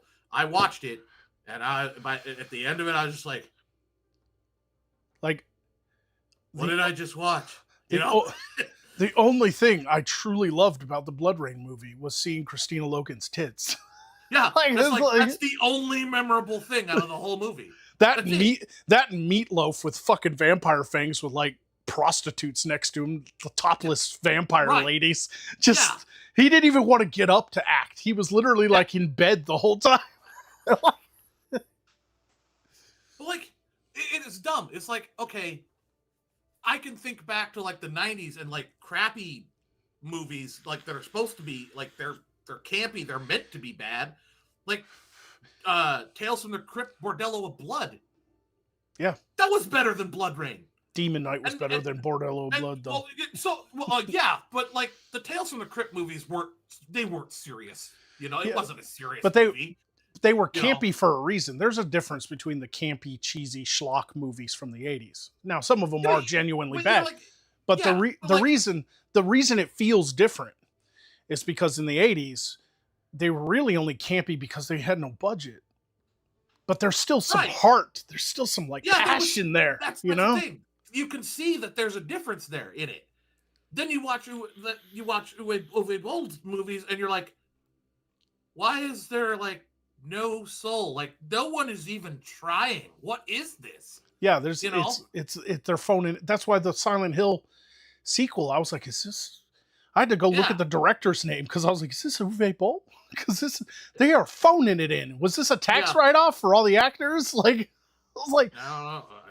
And he did a ton of. Uwe Boll even did a movie. I don't know if not many people heard about this, but Uwe Boll is spelled Boll, so very similar to bull, like the animal bull, like male cow.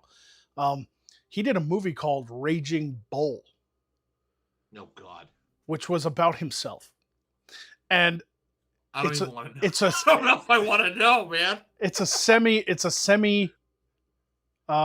realistic / semi fantasy film of Uwe Boll going to Hollywood to take revenge on all the film critics that hate him because he's the worst director in the world. No. Oh wow. Well, yeah, okay.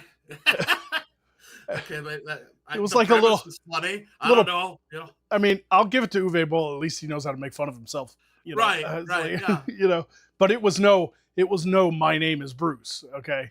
right, right. Now that one was a fun meta movie where Bruce Campbell I comes to haven't seen that yet. yeah. I've seen it around. I just haven't got around to Oh, it. it's funny because Bruce Campbell, of course, played in Army of Darkness. He was Ash Oh yeah, Williams.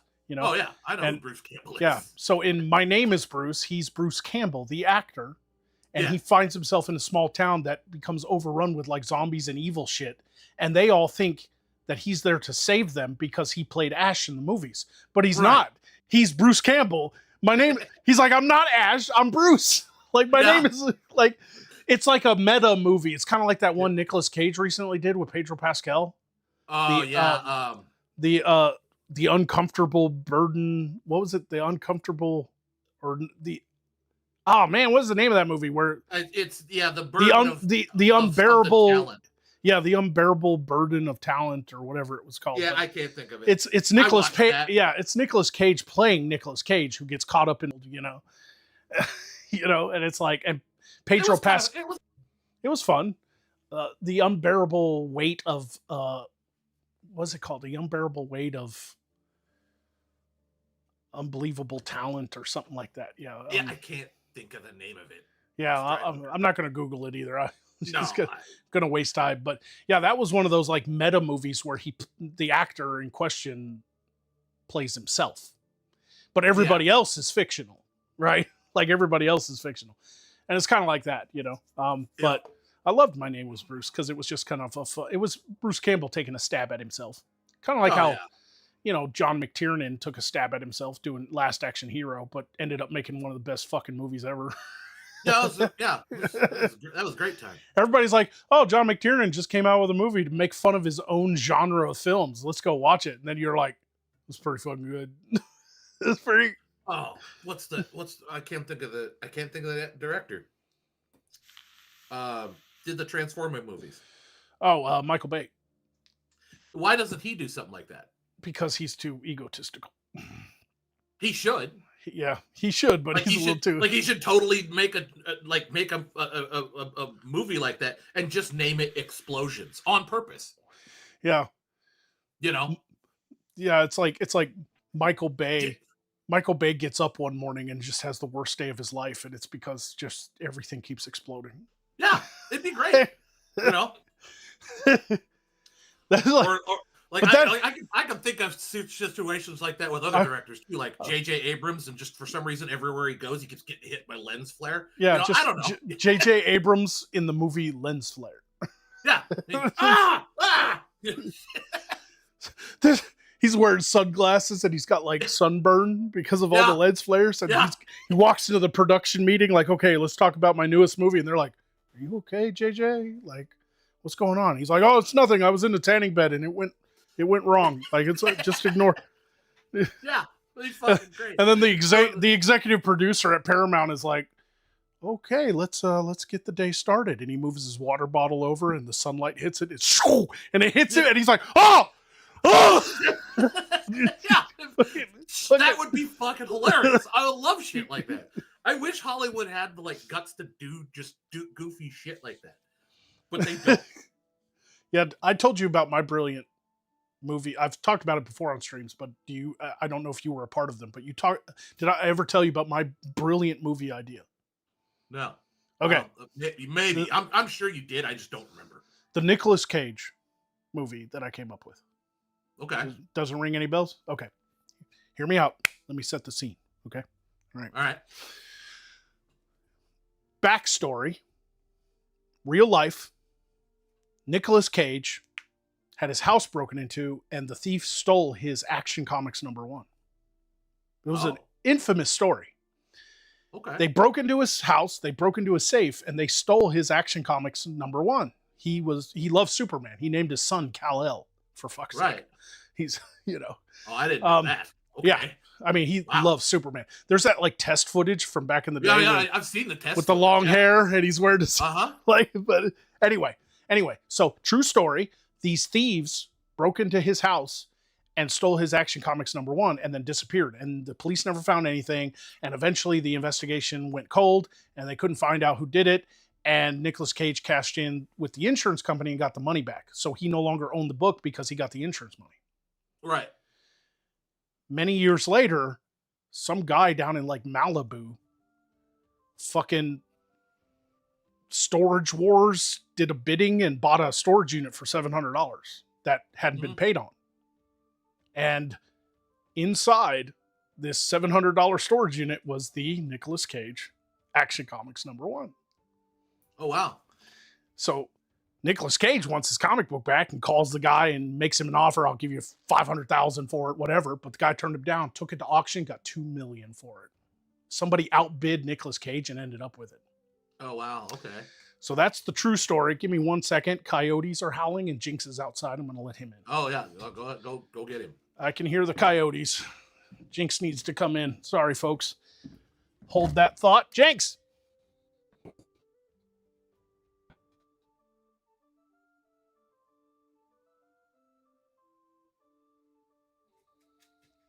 Yeah. All right. I had never heard anything about that. You've never heard that story? No, that's all new to me. So. Okay. So that's cool. That's crazy. That's a crazy story. That's a true story. I wish somebody would make like a documentary of it or something. But That'd anyway, be neat. Yeah. Nicolas Cage got outbid and never got his Action Comics #1 back. Right. And given that he's such a massive fan of Superman, that must have been a blow. But he couldn't just get it back legally because he had taken the insurance money. Right. So that guy who bought that storage unit for like $700 or whatever it was legally allowed to sell that fucking thing. It is. Yeah. So here's my movie idea. Now that you know the background, I want to make a movie of the theft of the Action Comics #1 Nicolas Cage book. Oh, God. Okay. But I want every character in the film to be played by Nicolas Cage. He can do it. I want to watch a movie that's based on true events. And I want to watch this movie that's based on true events of Nicolas Cage stealing the Action Comics #1 from Nicolas Cage. And Nicolas Cage's wife is played by Nicolas Cage. Yeah, okay.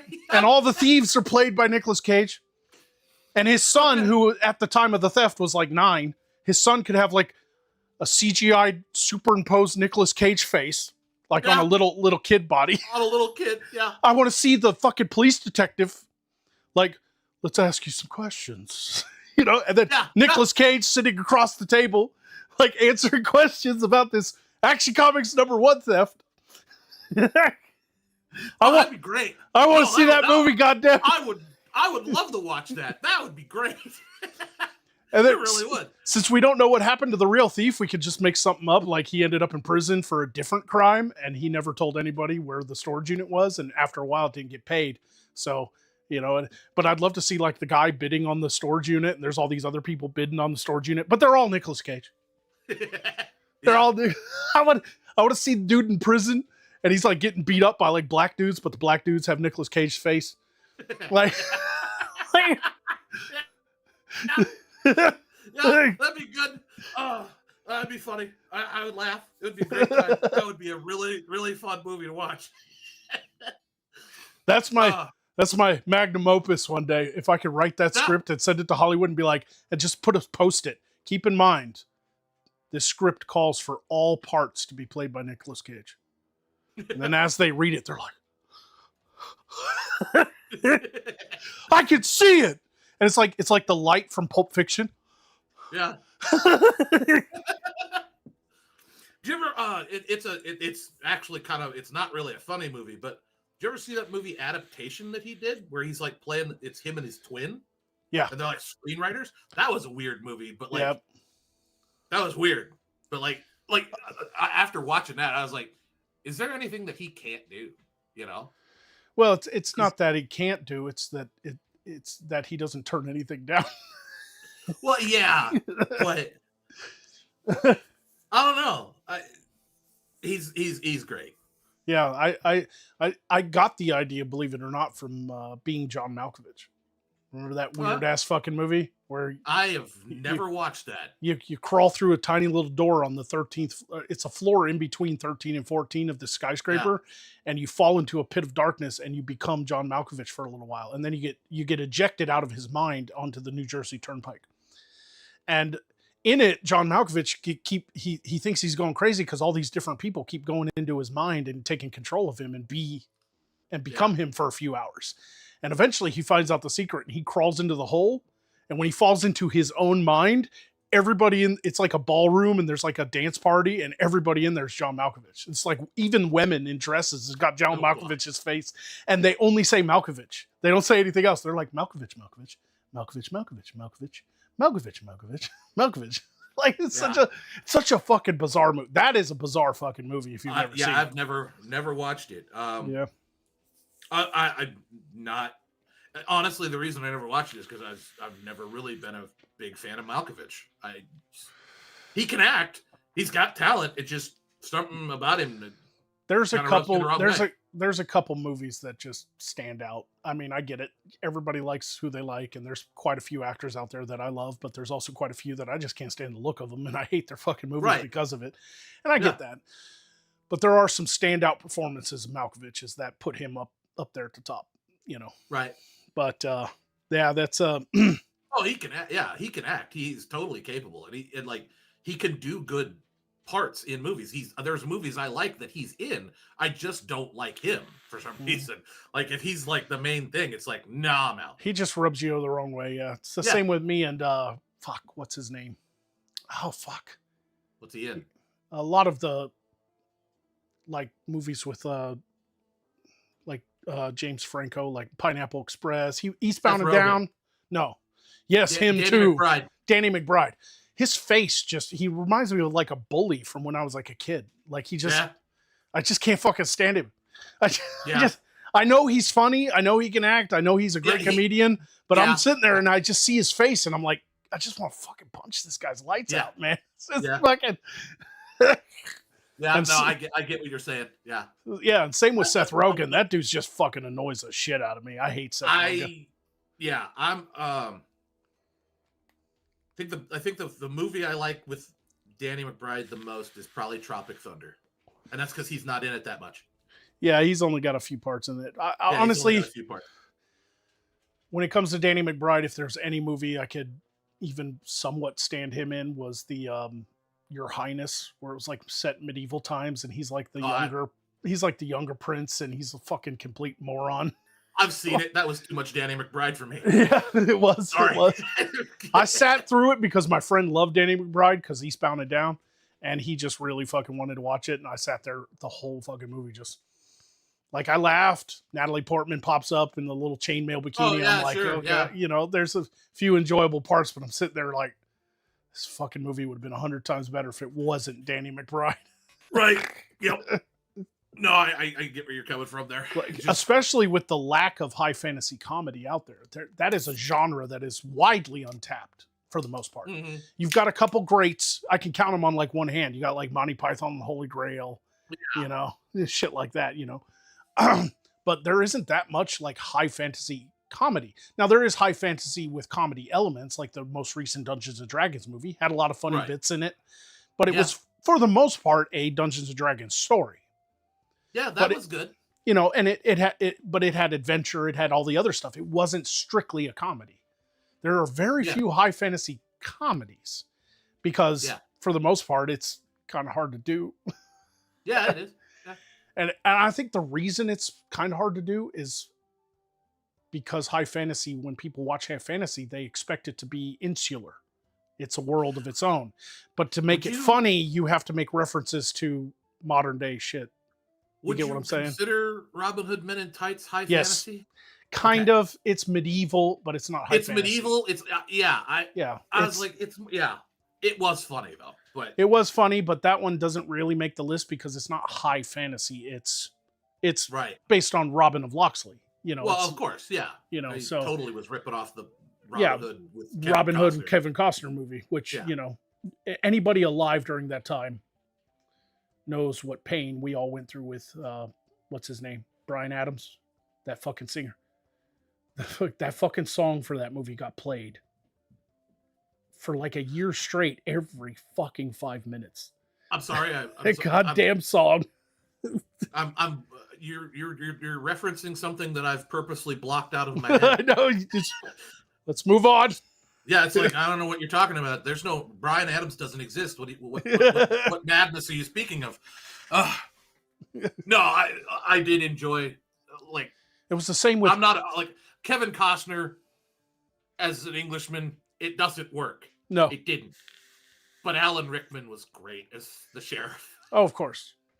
Kevin Costner couldn't even really do an English accent. Kevin Costner can't do accents. He tried to do a Boston accent in the movie 13 Days, about the 13 days of the Cuban Missile Crisis, where he played Kennedy's chief of staff. Yeah, I can't think of it. And he tried to do that like when he's talking to his son, he's like, "This is not a permission slip. This is your report card." And even and people from Boston would like write him letters going, "That was awful." No, please stop. Yeah. No, I just He just not. Alan but that movie belongs in history because of the performances by Alan Rickman and help me out with his name, the other bad guy, the cousin. Jesus. Oh my God. Michael. Help me out. Somebody in the chat, Google it. God damn it! Why can't I never remember his name? He was the bad guy in The Crow. Wincott. Michael Wincott. Michael Wincott. Yeah. Yep, that's it. Yeah. That guy is like the perfect bad guy. He's always the best. Yeah. I know, but he's like the perfect bad guy. Like even in the Charlie Sheen Three Musketeers with Chris O'Donnell and he's the bad guy in that. Man, he's just. I don't know how you get a voice that like gravelly and just. Yeah, he's just so good. Oh man, the fucking when he the Crow, Brendan Lee. Oh my God, he was so. Yeah. Oh my God, he was top dollar. Oh my God, fucking Jesus. It's in the Three Musketeers. It's where he's about to kill.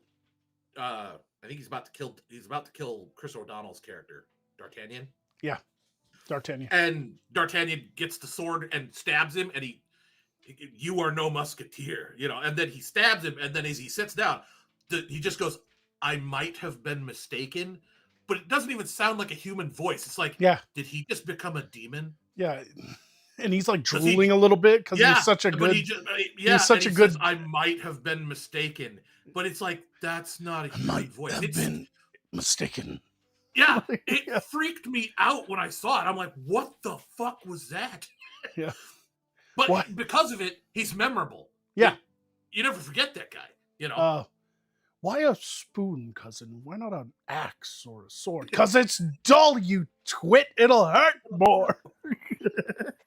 Oh, man. Yeah. What kills me is like, I'd seen Die Hard before I saw that. As a kid, like I saw Die Hard as a kid, like what was it, 87? Yeah. So like, something like that. I saw that, and then a couple years later, was it 90? I think was Robin Hood or 91, maybe. 91, 92, somewhere in there. So I knew who Alan Rickman was because he was Hans Gruber, Yeah. And then I'm like, what is this? It like the first time watching that Robin Hood movie, I was just like confused by Alan Rickman's part, but then.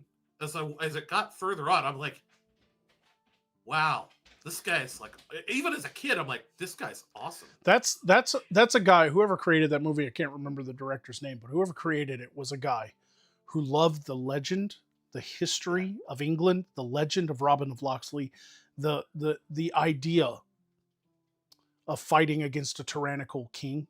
Yeah. Right? He loved all of that stuff grounded in history and reality, but he also loved the Disney Robin Hood movie with foxes and fucking wolves and bears and shit. Like, he loved that like goofy fucking shit. Like, So he just let Alan Rickman off the fucking leash and just let him like ham it up, man. Just ham it up. And it worked because he wasn't it was like we need a bad guy, but you can't be super imposing. We don't want to scare kids. And you're Like acting across from, Kevin yeah, Costner, so yeah. lighten it up a little bit. And he went Like fucking him, great. try to like rub the scar mark off Yeah, of his statue, they and he's added the like scar trying to to his. rub it off. You He's know? like, and he doesn't even use like his own. Like he rips the cloth off of some guard, and he's like, Yeah, yeah. I know. It's little shit like that, but it fucking builds the character so much more. You know. I Yep. don't know. Like that's the thing. Do people like? That's the thing about Hollywood movies. Like, does somebody write that shit, or do they just think of that stuff like 5 minutes before they're going to shoot? And I don't know. Sometimes it's improv. It's not in the script, because you got to understand too a little bit of behind the scenes of filmmaking. If anybody doesn't know this, and this is coming completely from somebody who has studied film a long time but have never Right. made a movie himself, but there is a working script and a shooting script. Right. Okay, Yeah. a working script is what people call a screenplay. Okay. And that's the one that has like all these details in it, like the night, moonlight shining down on the forest. It reads a little more like a novel. And that's why when actors are kind of thinking about taking a movie role, they get sent a screenplay. Yeah. So that they can see it in their mind and go, I can see myself playing this part, because there's all these details. Like he's driving a Mustang. It's red. The empty desert is behind him in the sunset on Monument Valley as he travels through the winding roads. He turns to Mary and he says, we're going to make it. But we're almost out of gas. And you can see, you place yourself in there. The working script is often called the shooting script. Right. Or working script. Okay, so you have screenplay and you have a script. Okay, screenplay is the one with all the details, reads a little like a novel. Yeah. It's still structured like a script. It has the, scene breaks and, stuff like that. The working script or the shooting script is the one that is given to the director and production crew, and it has all those details taken out. It's dialogue, it's camera angles, it's, scene, interior, night. Camera 1, Bob, and then he says this, and then camera 2, Josie says this.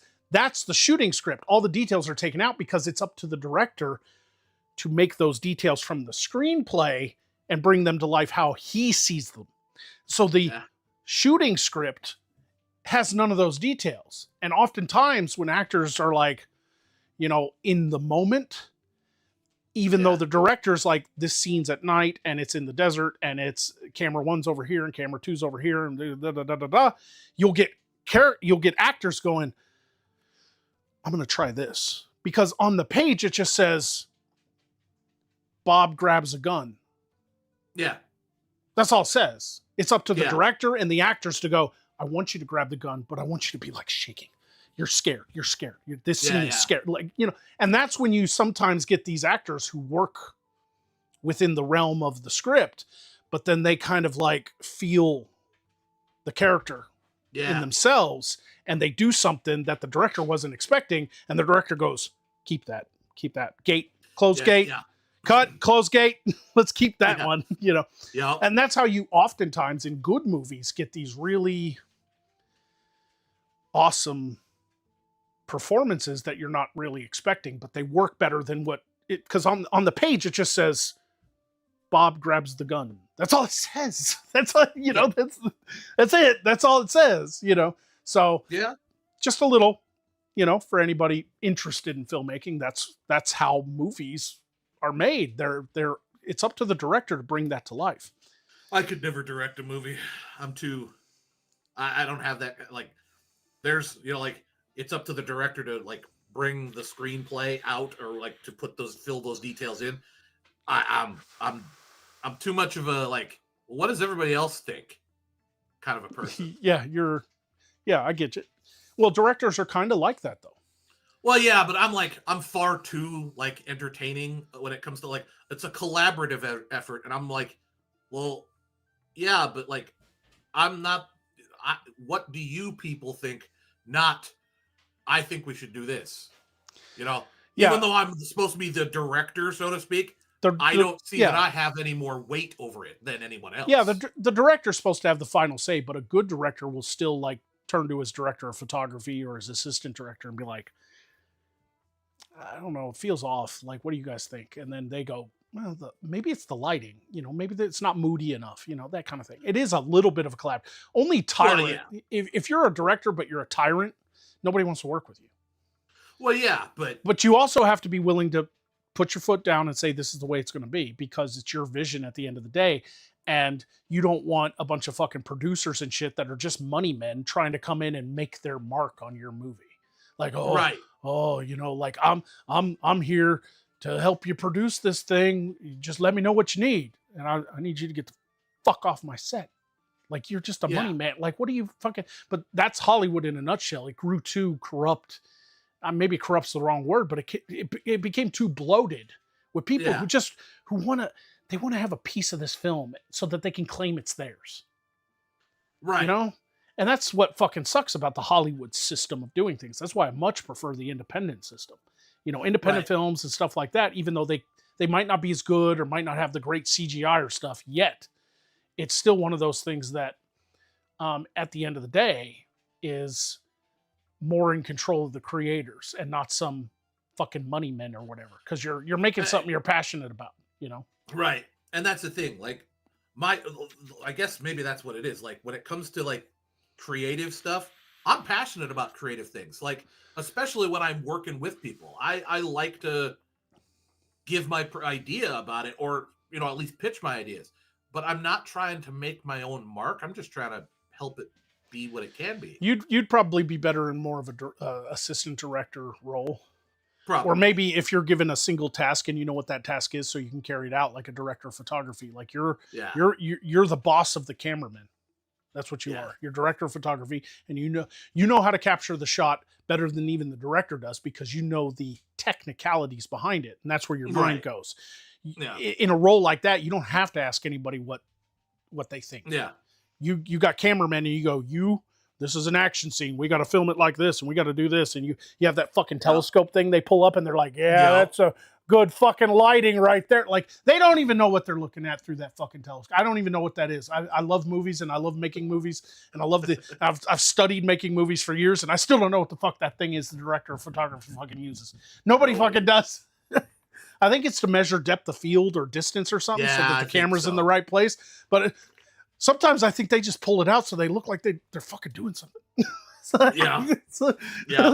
So maybe in the modern age it's not needed as much, because in the modern age you have like digital cameras that can just fucking autofocus like crazy or whatever.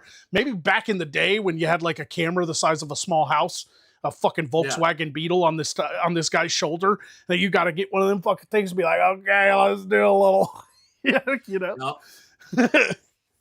No, I just that's the thing. I'm like, when it like what you were saying with the producers and the directors and producers trying to come in and make their mark. I would be the type of person, if I was in the role of a producer, I'd want to help, but not for my own personal like mark on it. That's where I'm different than a lot of people. I don't really care about my own notoriety. When it comes to producers, it's all ego, because they're usually I don't have an ego. That's the thing, so. It's like, I mean, it's basically like, this is my movie because I helped get it funded. Right. So my name's going to be in the credits, God damn it. And it's like, but you didn't do anything. Yeah. You didn't write it. You didn't direct it. You didn't fucking help. I don't know how to explain it. It's one of those, I'm just happy to help. Yeah. That's I'd be one of them guys. You want to give me a producer's credit? I'm going to be one of those producers who's like, and cut. And everybody, fucking everybody goes, okay, scene's done. And I go, hey, Scar Joe, you want some coffee? Yeah. I see the gaffer boy up there fucking taping a fucking light up. I'm like, yo, bro, you want some lunch? When you're done with your... Anybody need anything? I'm one of those type of people. I like to help. Can someone throw me up the gaffer tape? I got you, bro. Yeah. Yeah, I'm that kind of a person. I like to, like, I like to help other people create what they're passionate about. I actually get I get more of a sense of accomplishment of I helped than I made it my own. I don't care. It's not about that. You're For not me. trying to leave your mark on the film. You're just No, I'm not. you I just just want want to you help. just want to help it be made so that you can sit back and go, I helped. Yeah, I helped make that movie. Yeah, Your name might not even be in the credits, and you'd be like, I don't helped make care. that movie. I helped make that movie. Yeah, exactly. And it wouldn't matter to me if I was in the credits or not. But That's the thing. But you can see how that can turn into, I want my name in the credits. I want people to know I made this. This is my movie. You know, I can see how people get like that, but I'm not like that. I am incapable because I'm you know, outside of the director, writer, creator role. If I were blessed enough to be on a movie set of some sort, I would just be too proud and fascinated that I'm there. It'd be like Disneyland to me. A lot of people have, oh, I've always wanted to go to Disneyland. I've always wanted to. Me, I've always wanted to be on a movie set. Yeah, just once. God damn it, Nexus in the chat. Yep. Be careful of mic booms. They go for the tip of the penis. Yes, they do. they do, Nexy. Yeah. He also said maybe Morscar could be a blend of Discworld and Monty Python. I don't want to go that goofy. I've always imagined Magog, like if I ever got to do the sitcom, I always imagined Magog being more like all the other characters are grounded in dramatic reality. It's Magog and his zany friends that are the outliers. That's how I wanted to do it. See, Monty Python's a little too, maybe Discworld would kind of count for that. I mean, that's a weird world he created, but Monty Python was just straight satire. And I don't necessarily want to go that direction. I always kind of saw Magog and his zany friends as being the outliers, actually. Like, yeah, you know, because I love the idea, the juxtaposition of comedy is my strength, right? Which is why Magog was successful. It wasn't just that I was dressed up in a costume talking about fucking BuzzFeed. It was that juxtaposition of like this very serious thing happening here, and then you have Magog watching guns go off and trying to compare them to medieval weapons, you know? Yeah. And then he sees a nuke goes off and he's like, oh my God, you people are crazy. You know, like it's that juxtaposition comedy that I'm the biggest fan of. So I've always loved this idea of like the super serious scene, well lit, dramatic lighting. The princess walks up to her father, the king, and she's like, Father, what are we going to do? War is coming to our nation. And he stares out at the city, at his kingdom and his people, and he's got this terribly worried look on his face because he cares about his people. And he goes, we must prepare for war. I want you to go with your mother to the countryside until this all blows over. What about you, Father? What will you do? My job is to protect you. I am king, but I must also protect all of our people. I'll make sure you're safe, though. And then he turns dramatically and he's like, make sure her and the queen get out of the kingdom safely before it all goes wrong. And it cuts to Magog and he's like, what? Oh, yeah. Don't worry about it. I'll make sure she gets to where she needs to go. Yeah, exactly. Yeah, exactly. and then they all pile into the carriage and she's got her luggage and the queen mother is there and they're holding themselves and the explosions start going off, the catapults, you pan over and there's this army charging the gates and all the knights and the arrows shooting, and it cuts back to the carriage and they're like, yeah, and they start going and Magog's inside the carriage and he's like, I will protect you with the magic that I possess in this hand and in my penis, and we will get there safely. By the way, where are we going? Yeah. And they're just like over there on the other side of the carriage, like they just like look at each other, you know? You're supposed to know. Yeah. Don't you know where we're going? I don't even know where I'm at right now. Exactly. That's fun. I don't even know who's driving this fucking carriage. Like that's There's only one person. The only thing I know is the person should be driving this carriage and the person who should not be driving this carriage. And the person who should never, ever drive a carriage is Poe. And then from outside, where are we going? Oh, shit. Yeah.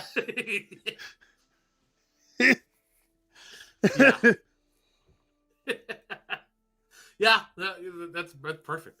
But yeah, like that's the kind of that's the humor I like. That's what But I I like. but I love that kind of juxtaposition comedy because that you can also show this very serious world. And like Mhm. you show the inside of a tavern and there's all these grizzled figures and there's two dwarves punching each other and getting into a drunken brawl, and it's a very grounded, like, oh my god, this feels like Game of Thrones, this feels like, a real Yeah, serious medieval fantasy world full of danger and struggle and drama, and you throw Magog in there, and it just there's like a I love movies like that too, where like yeah.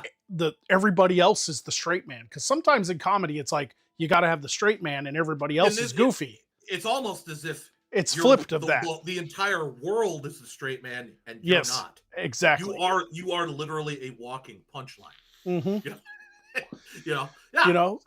I like it. And some of the other zany characters too. You can't Sure, just yeah, have Magog, but it's like no, yeah, epic battle. It's like, you ever seen those comedy skits where it's like, the camera's panning across and there's like, all these grizzled warriors about to go fight, and then it keeps going and there's the next guy, and then it keeps going, there's the next guy, and he's got like an eye patch and he's yeah, and then the final guy at the end of the line, the camera, and it stops on nothing, and then it pans down and it's like a midget, yeah, and he's like, with like a knife in his teeth, but he's like a little yeah. guy, and it's like, that's fucking funny. Like, that's That the is type funny. of shit that Yeah, I love shit like yeah, that. yeah, It's like you even get that sometimes in really serious movies. Look at a perfect example, Lord of the Rings, where they're in Helm's Deep and the fucking Uruk-hai army is out there and it oh starts yeah, to rain, and they're all raw, and it cuts up to Legolas and Gimli, and Gimli's like can't see shit because he's yep, behind the little, and he's like, you yeah, couldn't pick a better spot, like, yeah. you know That's funny. yeah, Those are good. even though it's like a super serious moment, and then Legolas is like, he's like, what's happening, and he's like, do you want me to describe it to you, or should I go find a box? And then it cuts to Gimli, and he just goes, and Yeah, then it cuts back to the super serious war that like yeah, people yeah. are gonna die, like, Yes. and I love that shit. And that's what I always imagined Magog the show eventually being, is this, Yeah. but it could Or also go in another also, direction, but yeah, like that's another part there where it's like the battle is happening, but the whole it's a long way to jump. You're gonna have to toss me thing. Yeah. That's happening while Helm's Deep is under siege. Yeah, and people are literally dying, and Yeah. he's over there like, you're gonna have to toss me, and then he goes to grab him and goes, don't tell the elf. Don't Yeah, like, that's funny. yeah, because it helps break the scene too a little bit. It Yeah. gives the audience a little relief, and then Yeah. we're back into that very That's serious. the thing with that's the thing with serious stuff. Like you can't just stay serious all the time, all the way through, because it wears people down. It can. I mean, there are times when it is absolutely positively necessary because of the type of movie you're watching. Well, sure. There are some, I mean, horror films, things like that. Not, when they started putting too much comedy in horror films, it got really old really fast. Yeah, you can overdo the comedy. Yeah. It just depends. Like, I'm a huge fan. I don't know if you know him. I'm sure you've at least heard him, but I'm a huge fan, massive fan actually, of the director Robert Eggers. Okay. I He don't know. And all his movies are there. You won't find a single like comedic relief in any of his movies except for The Lighthouse. But he directed The Witch, Northman, and most recently Nosferatu. Okay. With Lily Depp, Johnny Depp's daughter, and Bill Skarsgård as the Count Orlok. I don't think there's a single comedic moment in any of those fucking movies. Huh. Except for maybe Willem Dafoe's crazy ass acting, because he's in like Well, every Robert Eggers film. Willem Dafoe pops up in every Robert Eggers film. But these are like super serious movies that are placed in a historical context of the time period they're filmed in. Like The Northman, like when he first directed The Witch, which was his first big, his first production, and it was probably Anna Taylor-Joy's breakout role, right? Mm-hmm. He wanted it to feel like the Puritan frontier days. The Pilgrims came to the New World, so it's very he read like diaries and journals from that time period to get the language right. That's how detailed he is. He wanted this movie to take place in a time period where people spoke like ye old English, right? And he did it. It was great. And he did it with the Northmen too. Like they were speaking English, but the accents, the colloquialisms, all that stuff was all actual Viking culture, right? Right.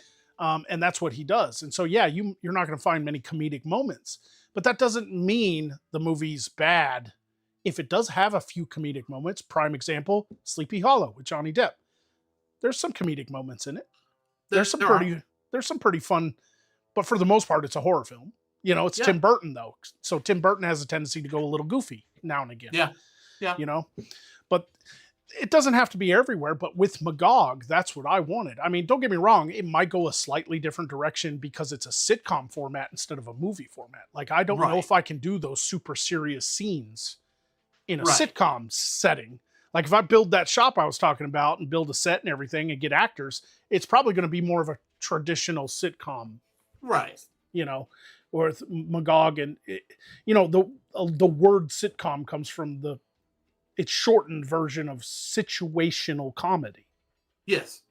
And situational comedy means put your characters in a situation and then how they deal with that situation is comedic. Yes. And that doesn't always work with what I just described being that like kind of juxtaposition between serious and, you know, because you have to set up very specific things for that. So it all depends on how it's going to give birth to itself. That'll be the hard part to keep that, you know, like I would think that'd be incredibly hard to keep consistent. Yeah. You know, you can go full blown comedy too, as long as the straight man or the straight characters are also kind of portrayed right too. You know? Yeah. Like that's what is so brilliant about Mel Brooks is he always pushed the line to the point where it was ridiculous comedy, but he never went over that cliff and it became stupid. Yeah. That's why I love Mel Brooks, because he always captured what was truly comedic, and every character was comedic because it was pure comedy. He wasn't juxtaposing anything except for maybe the time period. But like you look at, you know, Blazing Saddles when they get into the big fist fight at the end and then it breaks out of the production stage and goes into like another stage and onto the Hollywood lot, and it completely breaks the film, completely breaks the fourth wall, but it still remains intact somehow. Yeah. And that was the brilliance of Mel Brooks. Yeah. But Mel is a very special case because he never let it get, his comedy was still witty and intelligent despite how kind of stupid it was. Yeah. And he never let it get to that, what modern comedies kind of became, in especially in the early aughts all the way through about 2012, 2015, which were like National Lampoon, bro movies, Road Trip, American Pie, just the sexual grotesquerie and awkward adolescence and kind of moronic behavior, drunken drugs and stuff like that. Not that there's anything wrong with those comedies, but Mel Brooks would never do that type of comedy. Yeah. No, I agree. Mel Brooks is a satirist. Yeah. You know? So it's just, it's all about the path you choose. That's why I've always wanted to tap into the high fantasy comedy subgenre, because it's widely untapped. Mm-hmm. But if I don't do it in the right way, it just ends up becoming a skit or like an SNL skit or something. And you have to be careful of that. I do not want to mimic some SNL skit or some other, like Your Highness with Danny McBride. I don't want to go that stupid. Yeah, you don't want to be walking down the road with a penis hanging around your neck. No. Right. I mean, that's always possible. I got a bag of sun-dried goblin dicks over there. Yeah, you know. You know. But it's got to be done in that way that feels more intelligent too. Right. Because I don't want to insult my audience. I think that's why a lot of comedies didn't work in the early aughts, even though they were popular or whatever, and people remember them, but they only remember them for certain skits. Like Scary Movie, perfect example. Everybody remembers, what's up? Right. What's up? What's up? Everybody remembers that. Yeah. Okay. But all these years later, outside of that, Yeah.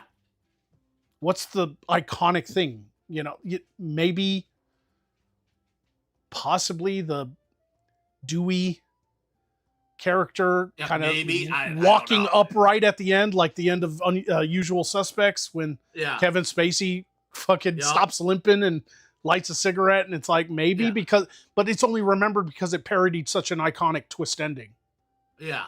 You know, but I like to think that my audience are the people that will watch Magog if I had full production control and full, you know, budget and everything to do it. I'd like to think that my fans that would watch Magog are more intelligent and can get the jokes without having to have it fucking just explained to them. Yeah. No, you know? I get what you're saying. I got to step away for a minute. Well, I should probably bring this to an end. It's after 11. You can still step away. We'll talk after. But I should probably go ahead and bring the... So you step away. I'm going to say goodbye to my audience. Most of them gone to bed anyway. So anyway, yeah, I think we're going to call it here, folks. Thanks for coming by and listening to me. And thanks for the few people who donated to me tonight. I appreciate it. Is there any questions or anything before I leave, guys? Does anybody who's still watching want to ask anything? I know me and Rat kind of got off in the weeds about filmmaking and stuff like that, so it felt like I was ignoring you guys. I wasn't trying to. You know, I just tonight was all about just having a little fun, having a conversation, you know, whatever. But power walking into battle and trips. Yeah, stuff like that. That's great. Trips avoiding an enemy strike. I love stuff like that. I really do. But anyway, I really appreciate you guys hanging around and supporting the show all these years. And I know some of you are, you know, excited to see what comes in the future. And I don't know when, but I'm not giving up. It's just right now it's on the back burner because I have these other priorities, you know, health, and obviously is getting better. I would not have started the show tonight randomly out of nowhere had this been 3 or 4 months ago. I was much worse off. My back was way worse. Like, I'm getting a little better each day as I continue to lose weight and take care of myself and get the right treatments and stuff and the physical therapy and stuff. So I appreciate you guys hanging in all this time. And hopefully one day I can surprise you guys with some new videos and some new content and stuff. But yeah, I'm going to have to go ahead and call it here. It's already after 11 here at my time zone. So I appreciate everybody coming by. It was good to see you guys. Octane, I'll holler at you later, bro.